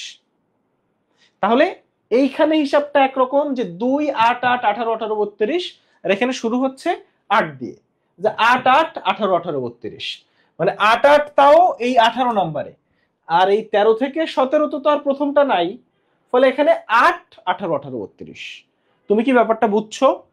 আর প্রত্যেকটা গ্রুপের যে মৌলগুলা তাদের পারমাণবিক মানে যে মৌলগুলা সেগুলো তো তুমি এমনিতেই আগে থেকে শিখবা। ওই যে বিরিয়ানি মোগলাই কাপ সরিয়ে বাটিতে রাখো, এইটা ওইটা। তাহলে এইটা ক্লিয়ার কিনা একটু সবাই কমেন্ট করে জানান, কিভাবে পারমাণবিক সংখ্যা বের করতে হবে সেটা ক্লিয়ার কিনা।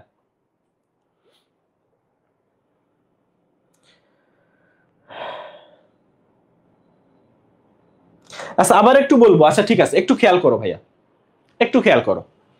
ধরো এখানে হিলিয়াম আছে, ঠিক আছে, তুমি যেটা করবা এখানে সংখ্যাগুলো 1 আর 2 নাম্বার গ্রুপের ক্ষেত্রে বলতেছি, 2 8 8 18 18 32 এই সংখ্যাগুলো মনে রাখবা। তারপর 2 হচ্ছে 1 নাম্বার, এই 8 2 নাম্বার, এই 8 3 নাম্বার, এই 18 4 নাম্বার, এই 18 5 নাম্বার, আর এই 32 হচ্ছে 6 নাম্বার ম্যাজিক নাম্বার, মানে ষষ্ঠ ম্যাজিক নাম্বার। এখন তোমাকে যদি 2 নাম্বার পর্যায়ের থেকে মানে 3 নাম্বার পর্যায়ের পারমাণবিক সংখ্যা বের করতে বলে, আবারও বলি, তোমার 1 আর 2 নাম্বার গ্রুপের ধরো তৃতীয় পর্যায়ের যে পারমাণবিক সংখ্যা, তৃতীয় পর্যায়ের যে মৌল, ব্যাপারটা এরকম। তুমি ফার্স্টে সিম্পলি চিন্তা করো যে হাইড্রোজেনের সাথে তুমি খেয়াল করো 2 যোগ করলে লিথিয়ামের পারমাণবিক সংখ্যা পাওয়া যাচ্ছে এই 2, লিথিয়ামের সাথে 8 যোগ করলে, এই 8 যোগ করলে তুমি সোডিয়ামের পারমাণবিক সংখ্যা পাচ্ছ, সোডিয়ামের সাথে এই 8 যোগ করলে তুমি পটাশিয়ামের পারমাণবিক সংখ্যা পাচ্ছ, পটাশিয়ামের সাথে এই 18 যোগ করলে তুমি রুবিডিয়ামের পারমাণবিক সংখ্যা পাচ্ছ, রুবিডিয়ামের সাথে 18 যোগ করলে তুমি সিজিয়ামের পারমাণবিক সংখ্যা পাচ্ছ, সিজিয়ামের সাথে 32 যোগ করলে তুমি ফ্রান্সিয়ামের পারমাণবিক সংখ্যা পাচ্ছ। এখানেও ঠিক তাই, হিলিয়ামের সাথে এই 2 যোগ করলে তুমি বেরিলিয়াম পাচ্ছ, বেরিলিয়ামের সাথে এই 8 যোগ করলে তুমি ম্যাগনেসিয়াম পাচ্ছ, এই 8 যোগ করলে তুমি ক্যালসিয়াম পাচ্ছ। এখানে তুমি জাস্ট মনে রাখবা যে যদি 2 নাম্বার পর্যায়ের মানে 1 আর 2 নাম্বার গ্রুপের ক্ষেত্রে 2 নাম্বার পর্যায়ের যে মৌল তার পারমাণবিক সংখ্যা বের করতে বলে, তাহলে 1 নাম্বার পর্যায়ের যে আছে তার সাথে প্রথম ম্যাজিক নাম্বার যোগ করবা। আবারও বলি, ধরো তোমার তৃতীয় পর্যায়ের যে মৌলটা আছে তার পারমাণবিক সংখ্যা বের করতে বলে, ধরো সোডিয়ামের বের করতে বলছে, সোডিয়ামের 11 কিন্তু তুমি জানো না ধরো 11, তাহলে তুমি তৃতীয় পর্যায়ে বের করতে বলছে দ্বিতীয় ম্যাজিক নাম্বার যেটা সেইটা তার আগের মৌলটার সাথে যোগ করবা। তাহলে লিথিয়ামের 3 আর 8 যোগ করলা হইল হচ্ছে 11, ঠিক আছে। আবার ধরো চতুর্থ পর্যায়েরটা বাইর করতে চাও, তাহলে তৃতীয় ম্যাজিক নাম্বারের সংখ্যাটা আগের মৌলটার সাথে যোগ করবা। পঞ্চম পর্যায়েরটা বাইর করতে চাও, চতুর্থ ম্যাজিক নাম্বারের সংখ্যাটা যোগ করবা। এইটা গেল। এখন আসো 13 থেকে 18 নাম্বারে সংখ্যাগুলা এভাবে, 13 থেকে 18তে 2 বাদ, 2 8 8 18 18 32 32 মনে থাকবে, 2 8 8 সরি 2 বাদ এখানে 13 থেকে 18 নাম্বার গ্রুপের ক্ষেত্রে 8 8 18 18 32 32। এখন ধরো তোমার হিলিয়াম জানো তুমি 2, এখন তোমাকে নিয়ন বের করতে বললো। নিয়ন কি 2 নাম্বার পর্যায়ের না বলো? নিয়ন হচ্ছে 2 নাম্বার পর্যায়ের, তাহলে এখানেও প্রথম ম্যাজিক নাম্বারটা যোগ করবা। প্রথম ম্যাজিক নাম্বার কি? হিলিয়ামের 2 আর প্রথম ম্যাজিক নাম্বার হচ্ছে 8, তাহলে 10 হইল। আবার দেখো আর্গন হচ্ছে 3 নাম্বার পর্যায়ের, 3 নাম্বার পর্যায়েরটা কারো বাইর করতে চাইলে দ্বিতীয় ম্যাজিক নাম্বার যোগ করবা, দ্বিতীয় ম্যাজিক নাম্বার 8, তাইলে নিয়নের সাথে 8 যোগ করবা, মানে আগের যে মৌল তার সাথে, মানে তৃতীয় পর্যায়ে হলে দ্বিতীয় ম্যাজিক নাম্বার, চতুর্থ পর্যায়ে হলে তৃতীয় ম্যাজিক নাম্বার, পঞ্চম পর্যায়ে হলে চতুর্থ ম্যাজিক নাম্বার। ব্যাপারটা বোঝা গেছে? আগের মৌলের যে পারমাণবিক সংখ্যা তার সাথে ওই ম্যাজিক নাম্বারটা যোগ করতে হবে। বোঝা গেছে কিনা একটু বলো।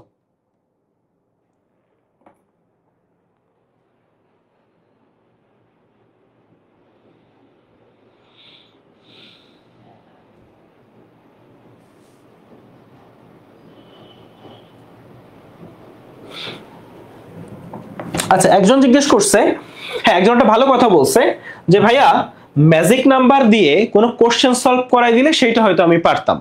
আচ্ছা ঠিক আছে, তাহলে চলো আমরা একটা কোশ্চেন সলভ করি, তাইলেই তো হচ্ছে। ধরো তোমাকে জিজ্ঞেস করলো ইন্ডিয়ামের পারমাণবিক সংখ্যা কত, ক্লিয়ার? কারণ তুমি এটা জানো না, তুমি এতটুকু জানো যে ইন্ডিয়াম হচ্ছে 13 নাম্বার গ্রুপের মৌল, তুমি জানো যে এই যে বোরোনালি গেল ইন্ডিয়া থাইল্যান্ড, এটা তুমি জানো, সেই হিসেবে তুমি এতটুকুও জানো যে কোন মৌলের পরে কোন মৌল আছে। বোরন, আলি, গেল, ইন্ডিয়া। তাহলে তুমি অলরেডি জানো যে 13 নম্বর গ্রুপের চতুর্থ মৌলটা হচ্ছে ইন্ডিয়াম। অর্থাৎ ইন্ডিয়াম যেটা 13 নম্বর গ্রুপের, কিন্তু এখানে কোনো মৌল নাই, অর্থাৎ ইন্ডিয়াম হচ্ছে 5 নাম্বার পর্যায়ের মৌল। ইন্ডিয়াম হচ্ছে 5 নাম্বার পর্যায়ের মৌল, কারণ 1 নাম্বার পর্যায়ে যে মৌল নাই এটা তুমি জানো, কারণ 1 নাম্বার পর্যায়ে মাত্র 2টা মৌল আছে, হাইড্রোজেন আর হিলিয়াম। তাইলে এতটুকু তোমার ক্লিয়ার। এখন এর বাইরে এটাও তোমার জানা উচিত যে বোরনের পারমাণবিক সংখ্যা 5। এটা তোমার জানা উচিত কিনা আমাকে বলো। কারণ প্রথম 30টা মৌলের পারমাণবিক সংখ্যা আমরা সবাই পারি। তাইলে বোরন, আলি, গেল, ইন্ডিয়া, থাইল্যান্ড এই কবিতা আমি জানি, আর বোরনের পারমাণবিক সংখ্যা আমি পারি। এখন আমি ইন্ডিয়াম পারি না। তাহলে এখন রুলটা কি? 8 8 18 18 32 32। ক্লিয়ার? কারণ 13 থেকে 18 নম্বর গ্রুপের ক্ষেত্রে ম্যাজিক নাম্বার গুলো হচ্ছে এইটা। এখন অলরেডি তুমি জানো বোরন হচ্ছে 2 নাম্বার গ্রুপের, সরি 2 নাম্বার পর্যায়ের। এখন 3 নাম্বার পর্যায়ে যে আছে, তুমি অলরেডি জানো অ্যালুমিনিয়াম আছে। এখন অ্যালুমিনিয়াম তুমি পারো না। আসলে তুমি হিসাব অনুযায়ী তোমার অ্যালুমিনিয়ামও পারা উচিত, কারণ 1 থেকে 30 তুমি পারা উচিত। যাক, আমি ধরে নিচ্ছি অ্যালুমিনিয়াম পারো না। এখন বোরন থেকে ফার্স্টে অ্যালুমিনিয়াম বের করবা, কারণ তুমি অলরেডি জানো মৌলগুলা হচ্ছে বোরন, অ্যালুমিনিয়াম, গ্যালিয়াম, ইন্ডিয়াম। ওকে, এখন বোরন তুমি আগে থেকে এমনি জানো 5। এখন অলরেডি জানো যে অ্যালুমিনিয়াম হচ্ছে 3 নাম্বার পর্যায়ের। তাহলে এখানে দ্বিতীয় ম্যাজিক নাম্বার কত বলো? 8। তাহলে বোরনের 5-এর সাথে 8 যোগ করবা, তাহলে আমি অ্যালুমিনিয়াম 13 পেয়ে যাব। আচ্ছা, এরপরে চলে আসো, গ্যালিয়াম হচ্ছে 4 নাম্বার পর্যায়ের। 4 নাম্বার পর্যায়ে বাইর করতে চাইলে এই অ্যালুমিনিয়ামের সাথে তৃতীয় ম্যাজিক নাম্বার যোগ করব, 18 যোগ করব। তাইলে 18 আর 13 কত হইলো? 31। আচ্ছা, ইন্ডিয়াম হচ্ছে 5 নাম্বার পর্যায়ের। তো 5 নাম্বার পর্যায়ের কারোটা বের করতে চাইলে এই গ্যালিয়ামের সাথে চতুর্থ ম্যাজিক নাম্বারটা যোগ করব। তাহলে চতুর্থ ম্যাজিক নাম্বার কত? 18। তাহলে 31 আর 18 কত হচ্ছে? 49। 31 আর 18 হচ্ছে 49। জিনিসটা জটিল, আবারও বলি জিনিসটা জটিল, জিনিসটা খুব সহজ না। কিন্তু এই ট্রিকটাই তোমার কখনো এমন ভাবে কাজে লেগে আসতে পারে যে এই ট্রিকটার জন্য তুমি মেডিকেল একটা কোশ্চেন পেরে গেলা। জিনিসটা কি বোঝা গেছে? আচ্ছা, ঠিক আছে। তাইলে মোটামুটি আমরা পর্যায় সারণী সম্পর্কে একটা আইডিয়া পাইলাম। এখন পর্যায় সারণীর সবচেয়ে বড় ম্যাজিক কিন্তু এইটা না। পর্যায় সারণীর ম্যাজিকটা হচ্ছে পর্যায়বৃত্ত ধর্মে। আবারও বলি, পর্যায় সারণীর ম্যাজিক কোথায়? এটা হচ্ছে পর্যায়বৃত্ত ধর্মে। এই পর্যায়বৃত্ত ধর্মটাই তোমার এই পর্যায় সারণী থেকে মেইনলি শিখতে হবে। এখন তোমাকে ফার্স্টে একটু আয়নীকরণ শক্তিটা বুঝাই। ধরো এই হাইড্রোজেন থেকে শেষ শক্তির একটা ইলেকট্রন আছে, একটা ইলেকট্রন বের করে যাওয়া। এই একটা ইলেকট্রন বের করে দেওয়াকে বলা হয় মানে হাইড্রোজেন আয়নে পরিণত হইল, এটা হচ্ছে আয়নীকরণ শক্তি। এখন তুমি বলতে পারো যে ক্লোরিন, ফ্লোরিন, ব্রোমিন, এখন দেখো এদের শেষ শক্তি স্তরে 7টা করে ইলেকট্রন আছে। কয়টা? 7টা। তো নরমালি তুমি জানো যে সবাই অষ্টক পূর্ণ হইতে চায়। তাহলে এরা চায় যে ওদের শেষ শক্তি স্তরে আলো একটা ইলেকট্রন আসুক, মানে ওরা নিতে চায়, ওরা দিতে চায় না। আর এদের সর্বশেষ শক্তি স্তরে একটা করে আছে, এদের সর্বশেষ শক্তি স্তরে 2টা করে আছে। তো একটা 2টা থাকলে তারা চায় যে ওইগুলো দিয়ে দিতে। তো এই হাইড্রোজেন হাইড্রোজেন প্লাসে পরিণত হয়, লিথিয়াম লিথিয়াম প্লাসে, সোডিয়াম সোডিয়াম প্লাসে, পটাশিয়াম পটাশিয়াম প্লাসে, রুবিডিয়াম রুবিডিয়াম প্লাসে, সিজিয়াম সিজিয়াম প্লাসে, ফ্রান্সিয়াম ফ্রান্সিয়াম প্লাসে। ঠিক আছে। এখন সমস্যা হচ্ছে এই যে ইলেকট্রনগুলা তুমি ফালাই দিলা, বের করে দিলা, তো বের করার জন্য তোমার একটা শক্তি খরচ করতে হবে। এই যে শক্তি, এই শক্তিকে বলে আয়নীকরণ শক্তি। মানে এই মৌলগুলাকে আয়নে পরিণত করতে যে শক্তি লাগে, এখানে ভালোভাবে বললে 1 মোল সোডিয়াম পরমাণু থেকে 1 মোল সোডিয়াম আয়ন পাইতে যে শক্তি লাগে সেটা হচ্ছে আয়নীকরণ শক্তি। এখন কথা হচ্ছে এই মৌলগুলোর মধ্যে কার আয়নীকরণ শক্তি বেশি। এখন তুমি একটা জিনিস জানো যে একই পর্যায়ে একই গ্রুপে যে মৌলগুলা তাদের একটা করে শক্তি স্তর বাড়ে। আবারও বলি, একই গ্রুপে যে মৌলগুলা তাদের একটা করে শক্তি স্তর বাড়ে। হাইড্রোজেনের শক্তি স্তর একটা, লিথিয়ামের 2টা, দেখছো 2s, এটা দেখো 3s, 4s, 5s, 6s, 7s, প্রত্যেকের একটা করে শক্তি স্তর বাড়ছে। এমন জিনিসটা বুঝছো, ধরো লিথিয়ামের ক্ষেত্রে জিনিসটা এরকম, এটা নিউক্লিয়াস, 2টা শক্তি স্তর, শেষ ইলেকট্রনটা হচ্ছে এখানে, এই যে। কিন্তু উল্টা দিকে আমি যদি এখানে তোমার সিজিয়ামের কথা বলি, সিজিয়ামের হচ্ছে নিউক্লিয়াস এইটা, সিজিয়ামের শক্তি স্তর 6টা, 5 6। শেষ যে ইলেকট্রনটা আছে শেষ ইলেকট্রনটা এই জায়গায়, শেষ ইলেকট্রনটা কোথায় ভাইয়া? এই জায়গায়, ঠিক আছে? এখন জিনিসটা বুঝো যে এই নিউক্লিয়াস, এই যে নিউক্লিয়াস আর ইলেকট্রন এরা একজন আরেকজনকে আকর্ষণ করে, এই নিউক্লিয়াস আর ইলেকট্রন একজন আরেকজনকে আকর্ষণ করে। তো যখন দূরত্ব অনেক বেশি তখন আকর্ষণ কম, এখানে দূরত্ব কম তাই আকর্ষণ বেশি। তাইলে যেখানে আকর্ষণ বেশি তাকে নিশ্চয়ই ও যাইতে দিতে চাইবে না, ভাই তুই যাইস না, তুই আমার অনেক ক্লোজ, তাই না? তো দূরত্ব বাড়লে আকর্ষণ কমে, তাই না? এটা প্রেমের ক্ষেত্রেও প্রযোজ্য, দূরত্ব বাড়লে আকর্ষণ কমে।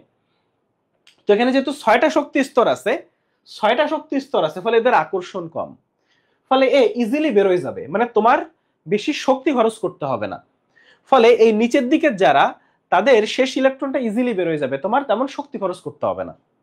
মানে যেহেতু শক্তি খরচ করতে হবে না তাই নিচের দিকের যারা তাদের আয়নীকরণ শক্তি কম। তাইলে যত নিচে আসবা তাদের আয়নীকরণ শক্তি কম হবে, যত নিচে আসবা তাদের আয়নীকরণ শক্তি কম হবে। আবার যত এদিকে যাও তত আবার আয়নীকরণ শক্তি বাড়ে। কেন বাড়ে? কারণ তুমি জানো যত একই গ্রুপে শক্তি স্তর বাড়ে আর একই পর্যায়ে বাড়ে হচ্ছে উপশক্তি স্তর। আবারও বলি, একই গ্রুপে বাড়ে হচ্ছে শক্তি স্তর আর একই পর্যায়ে বাড়ে উপশক্তি স্তর। একই পর্যায়ে কি বাড়ে? উপশক্তি স্তর। ফলে যত এদিকে আসবা তত কি বাড়বে বলো? তত হচ্ছে আয়নীকরণ শক্তি, তত হচ্ছে আয়নীকরণ শক্তি বাড়বে। এই জন্য ক্লোরিনের আয়নীকরণ শক্তি অনেক অনেক বেশি, আর এখানে উল্টাভাবে বললে সোডিয়ামের আয়নীকরণ শক্তি ওই তুলনায় অনেক অনেক কম। তাহলে এই আয়নীকরণ শক্তির টপিকটা বোঝা গেছে, আয়নীকরণ শক্তির ব্যাপারটা বোঝা গেছে। আর আরেকটা বেসিক জিনিস আছে, সেটা হচ্ছে খেয়াল করো এখানে যারা তারা ধাতু আর এখানে যারা, ধরো এখানে যারা তারা অধাতু। তো ধাতু অধাতুর বেসিক ডিফারেন্সটা কি জানো? এই ধাতুগুলা হচ্ছে ইলেকট্রন ত্যাগ করে। কি বলছি? ধাতুগুলা ইলেকট্রন ত্যাগ করে আর অধাতুগুলা ইলেকট্রন গ্রহণ করে। আর আয়নীকরণ শক্তি মানে ইলেকট্রন ত্যাগ করা, ফলে এদের আয়নীকরণ শক্তিটা কম। আর এরা তো ইলেকট্রন গ্রহণ করে, ইলেকট্রন ত্যাগ করে না, ফলে এরা আয়নে পরিণত হইতেই চায় না। ফলে আয়নে পরিণত করতে গেলে অনেক এনার্জি দিতে হবে, ফলে এদের আয়নীকরণ শক্তি বেশি। ফলে এদের যে আয়নীকরণ শক্তি বেশি, তাহলে এদের আয়নীকরণ শক্তি হচ্ছে বেশি। আচ্ছা বলো, এই জিনিসটা কি বুঝো নাই? আয়নীকরণ শক্তির ব্যাপারটা কি আবার বুঝাবো? আচ্ছা দেখো, আবার মনোযোগ দাও। লিথিয়ামের এখানে যত একই গ্রুপে নিচের দিকে আসতেছে তত একটা করে শক্তি স্তর বাড়তেছে। লিথিয়ামের 2টা শক্তি স্তর, এর 3টা শক্তি স্তর, এর 4টা শক্তি স্তর, এর 5টা, এর 6টা। ক্লিয়ার? এখন লিথিয়ামের ক্ষেত্রে ধরো হাইড্রোজেনের ক্ষেত্রে এই নিউক্লিয়াস, এই একটা শক্তি স্তর, এখানে একটা ইলেকট্রন আছে। পটাশিয়ামের ক্ষেত্রে 4টা শক্তি স্তর, তাহলে দেখো এই নিউক্লিয়াস 1 2 3 4, শেষ ইলেকট্রনটা এইখানে। নিউক্লিয়াস থেকে ইলেকট্রন যত দূরে তত নিউক্লিয়াস আর ইলেকট্রন একজন আরেকজনকে আকর্ষণ করে। এখন নিউক্লিয়াস থেকে ইলেকট্রন যত দূরে আকর্ষণ তত কম। তাইলে বলো এই নিউক্লিয়াস আর ইলেকট্রনের আকর্ষণ তত বেশি, ফলে ইলেকট্রন বাইরে যাইতে চাইবে না, ইলেকট্রন বাইরে যাইতে চাইবে না। ওকে যদি বাইরে নিতে হয় অনেক শক্তি দিতে হবে। মানে এই লিথিয়ামের ক্ষেত্রে আয়নীকরণ শক্তি বেশি, কারণ নিউক্লিয়াস আর ইলেকট্রন কাছাকাছি, তাই ওকে বাইরে নিতে গেলে অনেক শক্তি দিতে হবে, তাই আয়নীকরণ শক্তি বেশি। আর এখানে নিউক্লিয়াস আর ইলেকট্রন অনেক দূরে, ফলে এই ইলেকট্রন যেহেতু দূরত্ব বেশি, তোমরা জানো দূরত্ব বাড়লে কিন্তু ভালোবাসা কমে যায়। তো যেহেতু এখানে দূরত্ব বেশি, ফলে এই নিউক্লিয়াসের প্রতি ইলেকট্রনের আকর্ষণ কম, বা ইলেকট্রনের প্রতি নিউক্লিয়াসের আকর্ষণ কম, ফলে এই ইলেকট্রনটা খুব ইজিলি বাইরে চলে যাবে। ফলে এই ইলেকট্রনটাকে বাইর করতে তোমার তেমন কোনো শক্তি দিতে হবে না। ধরো ব্যাপারটা এরকম যে তুমি দেখছো যে যখন ধরো এসএসসি লেভেলে একটা মেয়ে এসএসসি লেভেলে 8 9-এ পড়ে, প্রায় দেখা যায় যে এলাকার স্কুলে পড়ে, মা সব সময় সাথে সাথে থাকে, দেখবা যে মা যত কাছাকাছি ওই মেয়েকে পটানো খুব সহজ, ওই মেয়েকে পটানো খুব কঠিন। কারণ তুমি তো পটানোর চান্সই পাবা না, বা পটাইতে গেলে তোমাকে অনেক কাঠখড় পোড়াইতে হবে, অনেক কষ্ট করতে হবে, তাই না? কারণ মা সব সময় কাছাকাছি থাকে। মানে ব্যাপারটা এমন, যত কাছাকাছি, ধরো এ হচ্ছে মা আর এই হচ্ছে মেয়ে, তখন বাইরের একটা ছেলে এসে যদি মেয়েকে মানে পটাইতে চায় বা কক্ষপথ থেকে বাইর করতে চায়, অনেক কষ্ট করতে হবে, কারণ মা সবসময় চেকে চেকে রাখে। আর এখানে ধরো মেয়েটা হচ্ছে কোনো কারণে ঢাকা শহরে আসছে, মা থাকে গ্রামে। এখন স্বাভাবিকভাবেই মায়ের ওই কন্ট্রোল যদি না থাকে, মেয়ে অনেক দূরে, তাইলে এই মেয়েকে একটা ছেলে যদি বাইক নিয়ে এসে বলে যে চলো একটু ঘুরতে যাই, কম্পারেটিভলি ইজি হবে ব্যাপারটা, তাই না? মানে কম্পারেটিভলি ইজি হবে। এটা কিন্তু সবার ক্ষেত্রে প্রযোজ্য না, আগে থেকে বলে রাখলাম, তাহলে অনেকে খেপে যাইতে পারে। তো ব্যাপারটা এরকম যে আকর্ষণ যত কম তত তাকে বের করা সহজ, তার আয়নীকরণ শক্তি কম। আয়নীকরণ শক্তি কম মানে তোমার শক্তি, এই সেলের কম শক্তি খরচ হবে। তাইলে যত নিচের দিকে আসবা, কক্ষপথ একটা বেশি, নিউক্লিয়াস থেকে ইলেকট্রনের দূরত্ব বেশি, তাই তেমন খরচ, ওই ইলেকট্রনটাকে ইজিলি বাইর করে দেওয়া যায়, তেমন শক্তি খরচ করতে হয় না। ফলে নিচের দিকে আয়নীকরণ শক্তি কম, উপরের দিকে আয়নীকরণ শক্তি বেশি। নিচের দিকে আয়নীকরণ শক্তি কম আর উপরের দিকে হচ্ছে আয়নীকরণ শক্তি বেশি।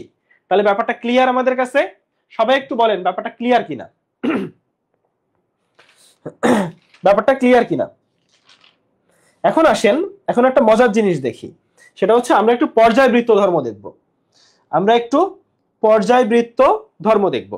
তো পর্যায়বৃত্ত ধর্মের ক্ষেত্রে ঠিক এই যে আয়নীকরণ শক্তি, যেমন আপনি দেখলেন যে এদিক থেকে এদিকে আয়নীকরণ শক্তি কমে না বাড়ে বলেন? এই দিক থেকে এদিকে আয়নীকরণ শক্তি কমে, মানে একই গ্রুপে উপর থেকে নিচে আসলে। আবার দেখছেন যে এদিক থেকে এদিকে আয়নীকরণ শক্তি বাড়ে। এখন মজার ব্যাপারটা এইটা, কোন একটা ধর্ম যদি একই গ্রুপে কমে একই পর্যায়ে বাড়বে, একই গ্রুপে কমে একই পর্যায়ে বাড়বে। এখন একই গ্রুপে আয়নীকরণ শক্তি কমে, সবই কমে, একই গ্রুপে নিচের দিকে আসলে বাড়ে মাত্র চারটা জিনিস। আধা বিক্ষেপ, আধা, একই গ্রুপে, আবারও বলি একই গ্রুপে নিচের দিকে আসলে বাড়ে মাত্র চারটা জিনিস। আতে আকার, আতে হচ্ছে আকার, আপনি এটা অলরেডি দেখছেন যে শক্তি স্তর বাড়লে আকার বাড়ে, আর একই পর্যায়ে কি বাড়ে? উপশক্তি স্তর। একই পর্যায়ে কি বাড়ে? উপশক্তি স্তর। এখন আসো, ধাতে হচ্ছে ধাতব ধর্ম। ধাতে কি ভাইয়া? ধাতব ধর্ম। তাহলে আতে আকার, ধতে হচ্ছে ধাতব ধর্ম। বিতে বিজারণ ক্ষমতা, বিতে কি বলছি? বিজারণ ক্ষমতা। আর তাহলে আকার, ধাতব ধর্ম, বিজারণ ক্ষমতা। আবার বলি আকার, ধাতব ধর্ম, বিজারণ ক্ষমতা। আর এই ক্ষীয় দিয়ে হচ্ছে অক্সাইডের ক্ষারকীয় ধর্ম। ক্ষীয় দিয়ে কি বলছি ভাইয়া? অক্সাইডের ক্ষারকীয় ধর্ম। এই চারটা ধর্ম একই গ্রুপে নিচের দিকে আসলে বাড়বে, অর্থাৎ সোডিয়াম থেকে পটাশিয়ামের আকার বড় হবে। সোডিয়াম থেকে পটাশিয়াম ধাতুর ধাতব ধর্মের দিক দিয়ে বেশি ধাতব ধর্ম প্রদর্শন করবে। সোডিয়াম থেকে পটাশিয়ামের বিজারণ ক্ষমতা বেশি হবে। এখন তোমার প্রতি আমার একটা কোশ্চেন আছে, বলো তো এই যে বিজারণ ক্ষমতা এটা কার হয়? বিজারণ ক্ষমতা কি জারকের হয় নাকি বিজারকের হয়? বলো, বিজারণ ক্ষমতাটা কার হয়? বিজারকের নাকি জারকের? ধরো আমি যদি বলি যে বিজারণ ক্ষমতা এদিক থেকে এদিকে বাড়বে, যার বিজারণ ক্ষমতা বাড়বে সে কি শক্তিশালী বিজারক হবে নাকি জারক হবে? এইবার কোশ্চেন বোঝা গেছে? ধরো বিজারণ ক্ষমতা এদিক থেকে এদিকে বাড়ছে, তাহলে সোডিয়ামের থেকে পটাশিয়ামের বিজারণ ক্ষমতা বেশি, তাহলে পটাশিয়াম কি শক্তিশালী জারক নাকি বিজারক? এটা হচ্ছে তোমার প্রতি আমার কোশ্চেন।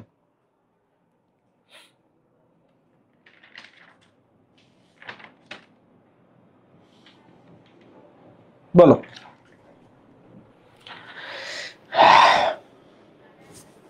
দেখো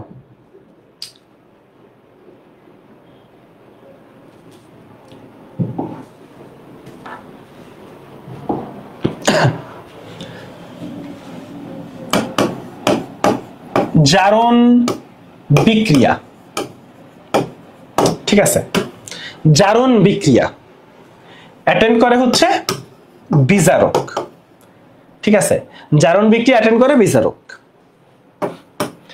আর বিজারণ বিক্রিয়া অ্যাটেন্ড করে জারক।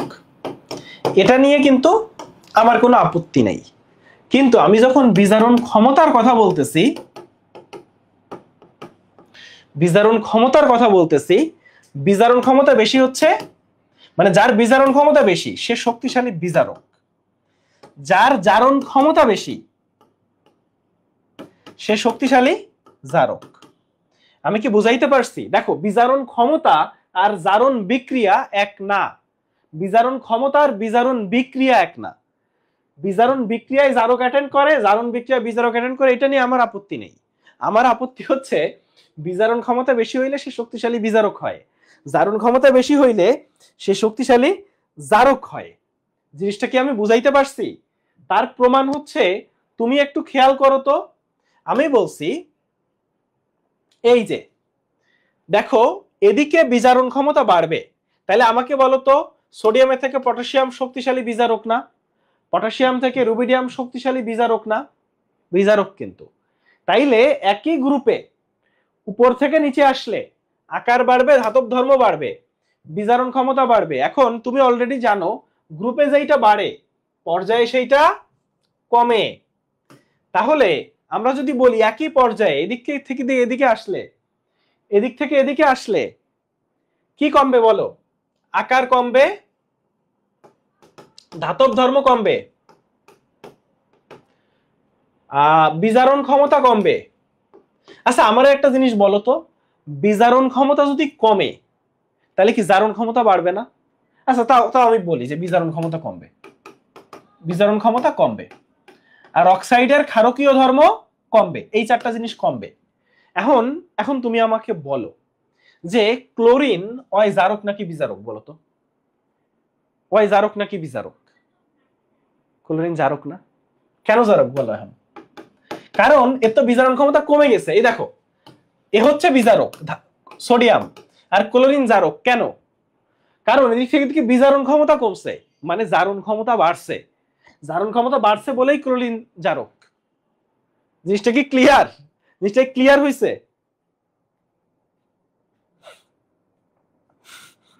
আচ্ছা ঠিক আছে, জিনিসটাই ক্লিয়ার।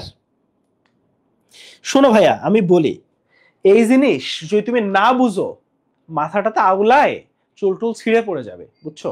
আর এই জিনিস যেদিন তুমি বুঝা যাবা সেদিন তোমার কাছে এই অধ্যায় পানির মতো সহজ হয়ে যাবে। আমি আবারও বলি, আজকে আমি ক্লাসে তোরে যা শিখাচ্ছি এই ক্লাসের কনসেপ্ট তোর যদি ক্লিয়ার থাকে তাইলে এই অধ্যায় তোর কাছে পানির মতো সহজ হয়ে যাবে। এই আজকে আমি যা পড়াচ্ছি এইটাই হচ্ছে এই অধ্যায়ের প্রাণ, এইটাই হচ্ছে সবকিছু।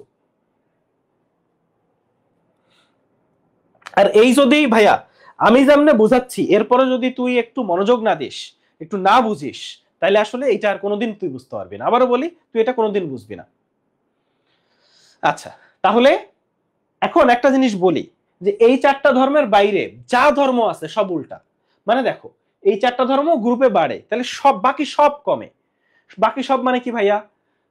তড়িৎ ঋণাত্মকতা, তারপর হচ্ছে আয়নীকরণ শক্তি, ইলেকট্রন শক্তি, তড়িৎ ঋণাত্মকতা, এরপরে ধাতব ধর্মের জায়গায় অধাতব ধর্ম, বিজারণ ক্ষমতার জায়গায় জারণ ক্ষমতা, অক্সাইডের ক্ষারকীয় ধর্মের জায়গায় অক্সাইডের অম্লীয় ধর্ম। আবার আরেকটা জিনিস দেখো, যে অক্সাইডের ক্ষারকীয় ধর্ম এদিক থেকে এদিকে বাড়ে, তাহলে বলো তো অক্সাইডের যে ক্ষারকীয় ধর্ম এদিক থেকে এদিকে কি হয়? কমে না? অক্সাইডের ক্ষারকীয় ধর্ম এদিক থেকে এদিকে কমে। আচ্ছা অক্সাইডের ক্ষারকীয় ধর্ম যদি কমে, খুব বেসিক একটা জিনিস, অম্লীয় ধর্ম বাড়ে, তাহলে এদিক থেকে এদিকে অক্সাইডের অম্লীয় ধর্ম বাড়ে। তাহলে জিনিসটা বুঝো, এদিক থেকে এদিকে অম্ল বাড়ে, অম্ল বাড়ে, অম্লীয় ধর্ম বাড়ে অক্সাইডের। আবার এদিক থেকে এদিকে অক্সাইডের কি ধর্ম বাড়ে? তো ক্ষারকীয় ধর্ম বাড়ে।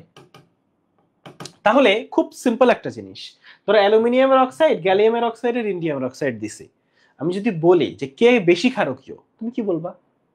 কারণ গ্রুপে নিচের দিকে আসলে ক্ষারকীয় ধর্ম বাড়ে, তাহলে ইন্ডিয়ামের অক্সাইডটা বেশি ক্ষারকীয়।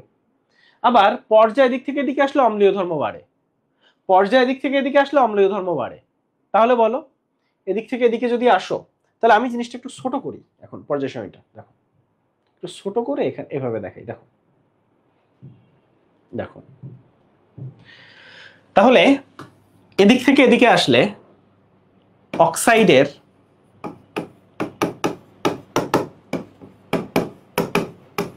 ক্ষারকীয় ধর্ম বাড়ে এদিক থেকে এদিকে আসলে।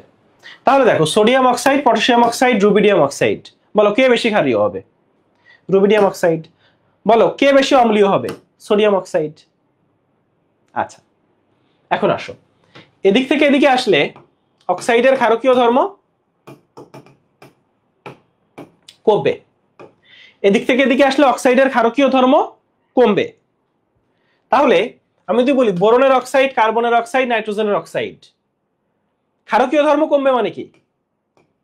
অক্সাইডের অম্ল ধর্ম বাড়বে। আচ্ছা তো তাহলে কে বেশি অম্লধর্মী? নাইট্রোজেনের অক্সাইড বেশি অম্লধর্মী, তাই না? আবার গ্রুপের নিচের দিকে আসলে কিন্তু আবার ক্ষার ধর্ম বাড়ে, তাইলে নাইট্রোজেন, ফসফরাস, আর্সেনিক এই অ্যান্টিমনি, তাহলে কোন অক্সাইড বেশি অম্লধর্মী বলো, কোন অক্সাইড বেশি অম্লধর্মী? নাইট্রোজেন অক্সাইড বেশি অম্লধর্মী, কারণ নিচের দিকে আসলে ক্ষার ধর্ম বাড়ে। এই চারটার মধ্যে নিচের দিকে আসলে ক্ষার ধর্ম বাড়ে, আবার এদিকে আসলে অম্লধর্ম বাড়ে, মানে সোজা বাংলা, এদিকে আসলে অম্লধর্ম বাড়ে, এদিকে আসলে ক্ষার ধর্ম বাড়ে অক্সাইডের ক্ষেত্রে। অক্সাইডের ক্ষেত্রে এখন ধরো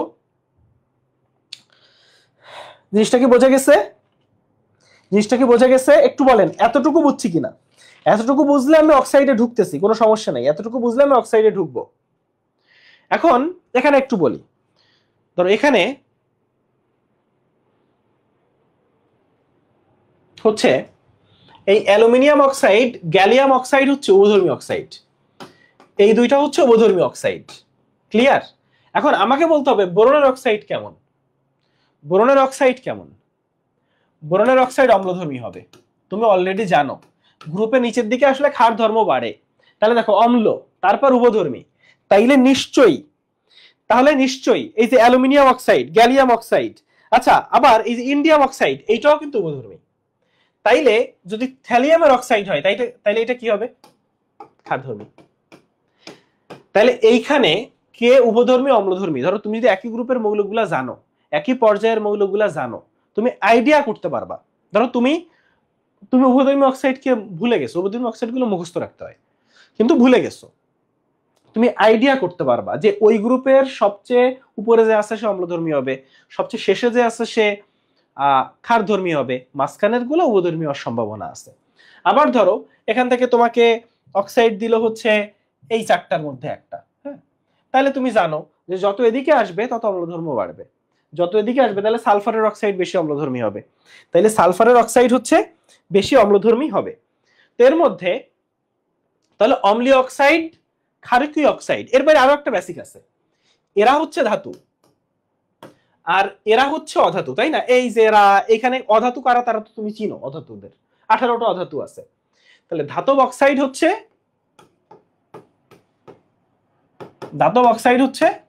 ক্ষারধর্মী, আর অধাতব অক্সাইড অম্লধর্মী। ধাতব অক্সাইড হচ্ছে ক্ষারধর্মী, ধাতব অক্সাইড ক্ষারধর্মী, এরা ধাতব অক্সাইড, এরা অধাতু, অধাতব অক্সাইড অম্লধর্মী। এটা একটা বেসিক জিনিস। তারপর একই গ্রুপে নিচের দিকে আসলে ক্ষারধর্ম বাড়বে, একই পর্যায়ে বাম থেকে ডানে গেলে অম্লধর্ম বাড়বে, এটাও আরেকটা বেসিক জিনিস। এই দুইটা বেসিক জিনিস শেখার পরে তুমি কিছু উভধর্মী অক্সাইডের নাম মনে রাখবা, কিছু উভধর্মী অক্সাইডের নাম মনে রাখবা। সেই উভধর্মী অক্সাইডগুলা কি চলো আমরা একটু লিখি। সেই উভধর্মী অক্সাইডগুলা কি? তো সেই উভধর্মী অক্সাইডগুলো হচ্ছে এরকম মনে রাখা যায়, জনি জনি আজ তুমি ইন্ডিয়া গেলে সোনা পাবেই পাবে বললাম। কি বললাম? জনি আজ তুমি ইন্ডিয়া গেলে সোনা পাবেই পাবে বললাম। কি বললাম? জনি আজ তুমি ইন্ডিয়া গেলে সোনা পাবেই পাবে বললাম। জনি দিয়ে হচ্ছে জিঙ্ক অক্সাইড। ব্যাপারটা এমন যে জনি নতুন বিয়ে করছে, ওর বউ বলছে কি বিয়ের সময় তো সোনা গহনা কিছু দাও নাই, বলছো টাকা নাই, এখন তো টাকা আসছে হাতে, আমার জন্য এখন সোনার নেকলেস কিনে দিবা। জনির তো মাথা নষ্ট, বউ বলছে নতুন বিয়ে করছে, বউ যদি এখন সমস্যা করে তাহলে তো সমস্যা, নাহলে আমি বাপের বাড়ি চলে যাব। জনি তো বউরে অনেক ভালোবাসে, তো দেখছে কি ইন্ডিয়ায় সোনার দাম একটু কম, বাংলাদেশে সোনার দাম বেশি, তো ইন্ডিয়ায় খোঁজ খবর নিছে, তো ইন্ডিয়ায় সোনার নাকি শর্টেজ চলতেছে। তারপর ধরো আমার কাছে এসে জিজ্ঞাসা, তো আমি একটু খোঁজ খবর রাখি, আমি এটা বললাম যে আজকে যা ইন্ডিয়াতে আজকে গেলে সোনা পাবি, ঠিক আছে। তো জনি আমার বন্ধু মানুষ, তো এই হচ্ছে একটা সত্য ঘটনা। তো আজ দিয়ে হচ্ছে অ্যালুমিনিয়াম অক্সাইড, তুমি দিয়ে হচ্ছে টেলুরিয়াম অক্সাইড, এই যে ইন্ডিয়া দিয়ে হচ্ছে ইন্ডিয়াম অক্সাইড, গেলে দিয়ে হচ্ছে গ্যালিয়াম অক্সাইড, সোনা দিয়ে হচ্ছে কি বলতো টিন অক্সাইড। পাবেই পাবে, এখানে দুইটা লেডের দুইটা অক্সাইড আছে, পিবিও আর পিবিও2, আর বললাম দিয়ে হচ্ছে বেরিলিয়াম অক্সাইড। বললাম দিয়ে কি বলছি ভাইয়া? Beryllium oxide. হ্যাঁ, তাহলে zinc, aluminium, tellurium, indium, gallium, tin, lead, লেডের দুইটা আর বেরিলিয়াম অক্সাইড। লেডের দুইটা আর একটা হচ্ছে ভাইয়া বেরিলিয়াম অক্সাইড। এর বাইরে আরো আছে, যেমন নিরপেক্ষ অক্সাইড। নিরপেক্ষ, বুঝছো? এই যে ডক্টর ইউনুস যেমন নিরপেক্ষ, তো নিরপেক্ষ হচ্ছে কোন পানি নাই, বুঝছো, কোনো পানি নাই। তো কো দিয়ে হচ্ছে সিও, নো দিয়ে হচ্ছে এনও, পানি তো জানো H2O, আর নাই মানে N2O, নাই হচ্ছে N2O, নাই কি বলছি ভাইয়া, N2O। আর পারক্সাইড দুইটা, পারক্সাইড এখানে দুইটা মনে রাখবা।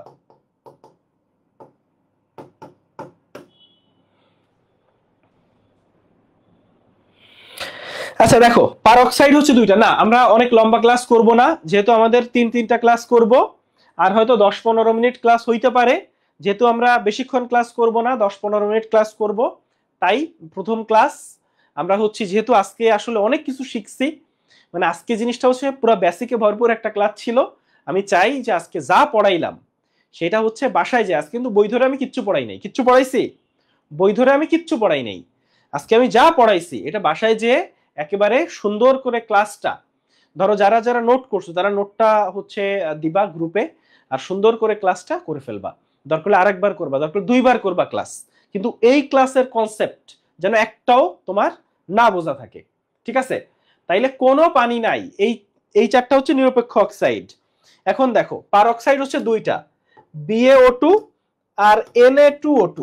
কি বলছি, পারঅক্সাইড দুইটা, একটা হচ্ছে BaO2 আর একটা হচ্ছে Na2O2, আর একটা বলছি ভাইয়া Na2O2।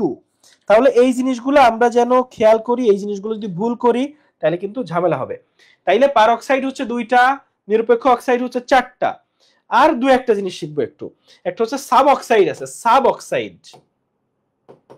সাব মানে কি জানো, সাব মানে কম, সাব মানে হচ্ছে কম, মানে এদের জারণ মান কম। এই সাব অক্সাইডে দেখো লেডের জারণ মান মাত্র 1, মাত্র 1, দেখছো? তাইলে এই সাব অক্সাইড হচ্ছে Pb2O, আর সুপার অক্সাইড হচ্ছে KO2। সুপার অক্সাইড মানে এদের জারণ মান অনেক বেশি, সুপার অক্সাইডের জারণ মান অনেক বেশি। দেখো পটাশিয়ামের জারণ মান হচ্ছে +4। তাইলে super oxide KO2, sub oxide Pb2O, peroxide এই দুইটা, নিরপেক্ষ অক্সাইড এই চারটা, আর এইগুলা হচ্ছে উপধর্মী অক্সাইড। এই যে অক্সাইড গুলা, এই অক্সাইড গুলো হচ্ছে ভাইয়া উপধর্মী অক্সাইড, এই অক্সাইড গুলো হচ্ছে উপধর্মী অক্সাইড। ক্লিয়ার? ক্লিয়ার?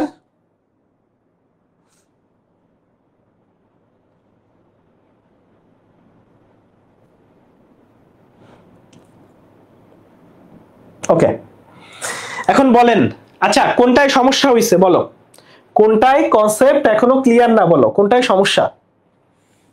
হাত উঁচু করো, হাত উঁচু কইরা বলো।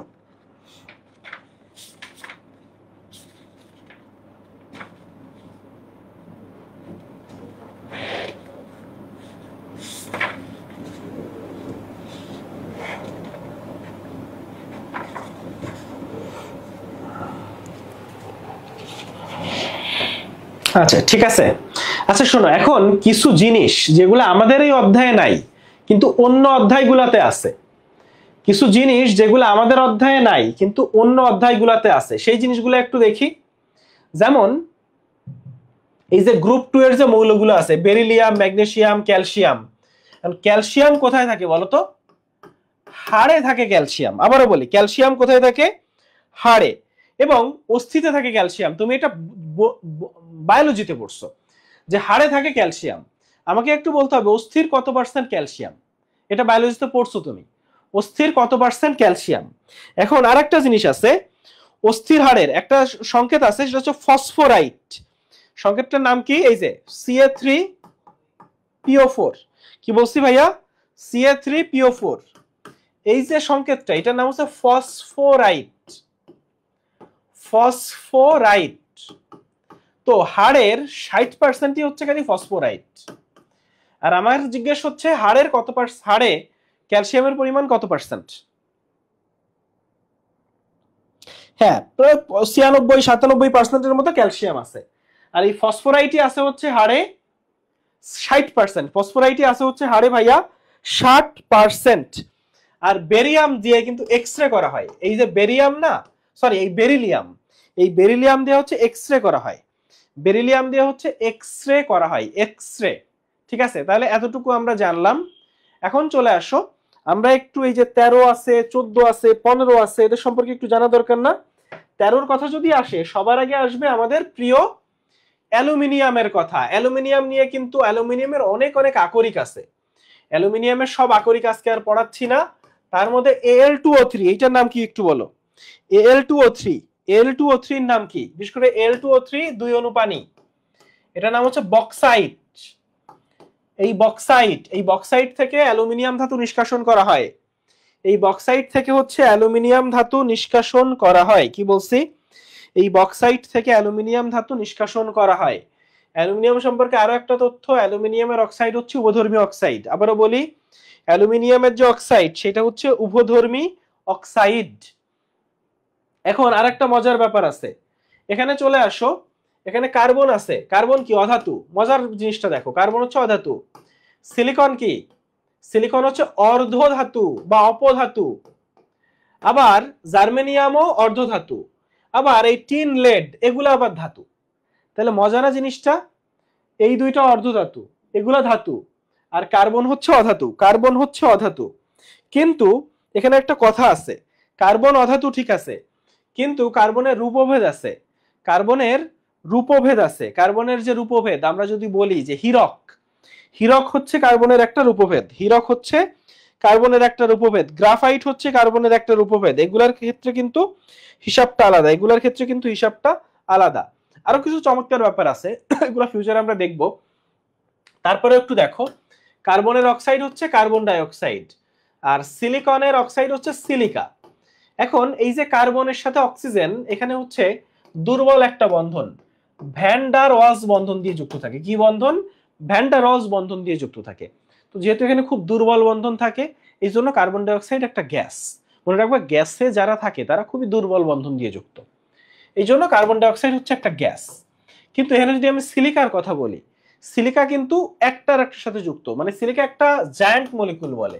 এই যে অনেকগুলা সিলিকা একটার একটার সাথে যুক্ত, অনেক সিলিকা একসাথে থাকে। ফলে যখন অনেকে একসাথে থাকে, তুমি কি বলবা যে তাদের বন্ধন অনেক স্ট্রং না? একটা জায়গায়, একটা ঘরে যদি 100 জন মানুষ থাকে, একসাথে থাকতে পারে, বুঝছো? মানে একসাথে থাকে, তারা সব সময় একসাথে থাকে, তাহলে মানে কি? তারা অনেক বন্ধন স্ট্রং, ঠিক আছে? আর এক ঘরে যদি একজন থাকে, আর এক ঘরে যদি 100 জন থাকে, তাহলে এরা অনেক শক্তিশালী না? এই জন্য সিলিকা অনেক শক্তিশালী, এই জন্য সিলিকা হচ্ছে কঠিন। এই জন্য সিলিকা হচ্ছে কঠিন। কি বলছি? এই জন্য এই যে সিলিকা, এই সিলিকাটা হচ্ছে কঠিন, এই জন্য সিলিকাটা হচ্ছে কঠিন। তাহলে সিলিকা কঠিন, আর কার্বন ডাই অক্সাইড কেন গ্যাস, সেটা সম্পর্কে আমাদের হালকা একটা আইডিয়া হয়েছে, সেটা সম্পর্কে হালকা একটা আইডিয়া হয়েছে। এবং এই যে ধরো আমি তোমাকে যদি বলি লেডের কথা, এই যে এখানে লেডের কথা চলে আসছে। লেড একটা ভারী ধাতু, ফলে এটা পরিবেশ রসায়নে তুমি পড়ছো যে এই লেড ধাতুটা বিভিন্ন ভাবে ধরো পানির সাথে মিশে, পানির সাথে মিশে ওটা মাছের বডিতে চলে আসে, ওই মাছ মানুষ খায়। মানে লেডের বিষক্রিয়ার অনেক বিপজ্জনক প্রভাব আছে। সেই প্রভাব কি? একটা লাইন দিয়ে মনে রাখা যায়, নীলার ডেড সন্তানের, নীলার ডেড সন্তানের আইকিউ কম। হ্যাঁ, বা এভাবে মনে রাখতে পারো, নীলার ডেড সন্তানের ক্যান্সার হয়েছে, বুঝছো? নীলার ডেড সন্তানের ক্যান্সার, তাই আইকিউ কম। তুমি বলতে পারো ভাইয়া যে মারাই গেছে তার আবার ক্যান্সার হচ্ছে কেমনে বা আইকিউ কম কেমনে? অত লজিক কিছু নাই। লেডের ব্যবহারগুলো দেখো, এটা পরিবেশ রসায়নের পড়া। মানে আমি এটা কেন পড়াচ্ছি, এখানে লজিক আছে। লজিকটা হচ্ছে ভাইয়া, এই যে লেড তুমি এখানে পড়বা, আবার পরিবেশ রসায়নে পড়বা, এই দুটো যদি কানেক্ট করে না পড়ো, পরীক্ষায় কই থেকে আসবে? উল্টায় পাল্টায় ফেলবা এবং ভুল করে আসবা। এবং দেখা গেল যে তোমার লেড আসলেই মাথায় আসছে এটা 3 নম্বর অধ্যায়ে পড়ছি, কিন্তু 3 নম্বর অধ্যায়ে তো এই ব্যবহার আমি পড়ি নাই। কিন্তু ঘটনা হচ্ছে এটা তো 1 নম্বর অধ্যায়ের পড়া। এই জন্য যখনই কোনো জিনিস দেখবা যে 2টা অধ্যায় আছে, তখন এটা কানেক্ট করে ফেলবা, ওটা কানেক্ট করে ফেলবা। জিনিসটা বোঝা গেছে? তাহলে আসো, নীলা দিয়ে হচ্ছে দাঁতের মাড়ি নীলাভ, নীলা দিয়ে হচ্ছে দাঁতের মাড়ি নীলাভ। র দিয়ে হচ্ছে রক্ত শূন্যতা, অ্যানিমিয়া। র দিয়ে হচ্ছে রক্ত শূন্যতা বা অ্যানিমিয়া। আবার ডেড সন্তান মানে মৃত সন্তান প্রসব।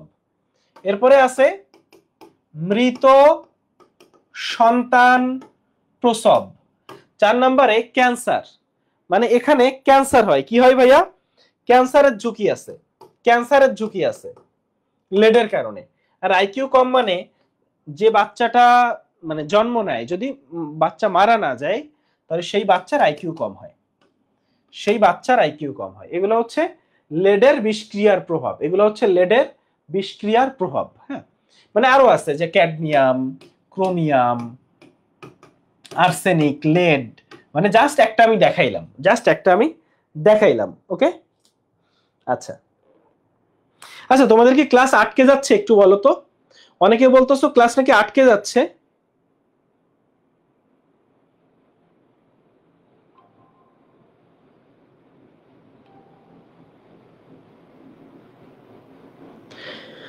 দাঁতের মাড়ি নীলাভ, এই লাইনটা দিয়ে মানে দাঁতের মাড়ি, মাড়ির কালার কি নীল?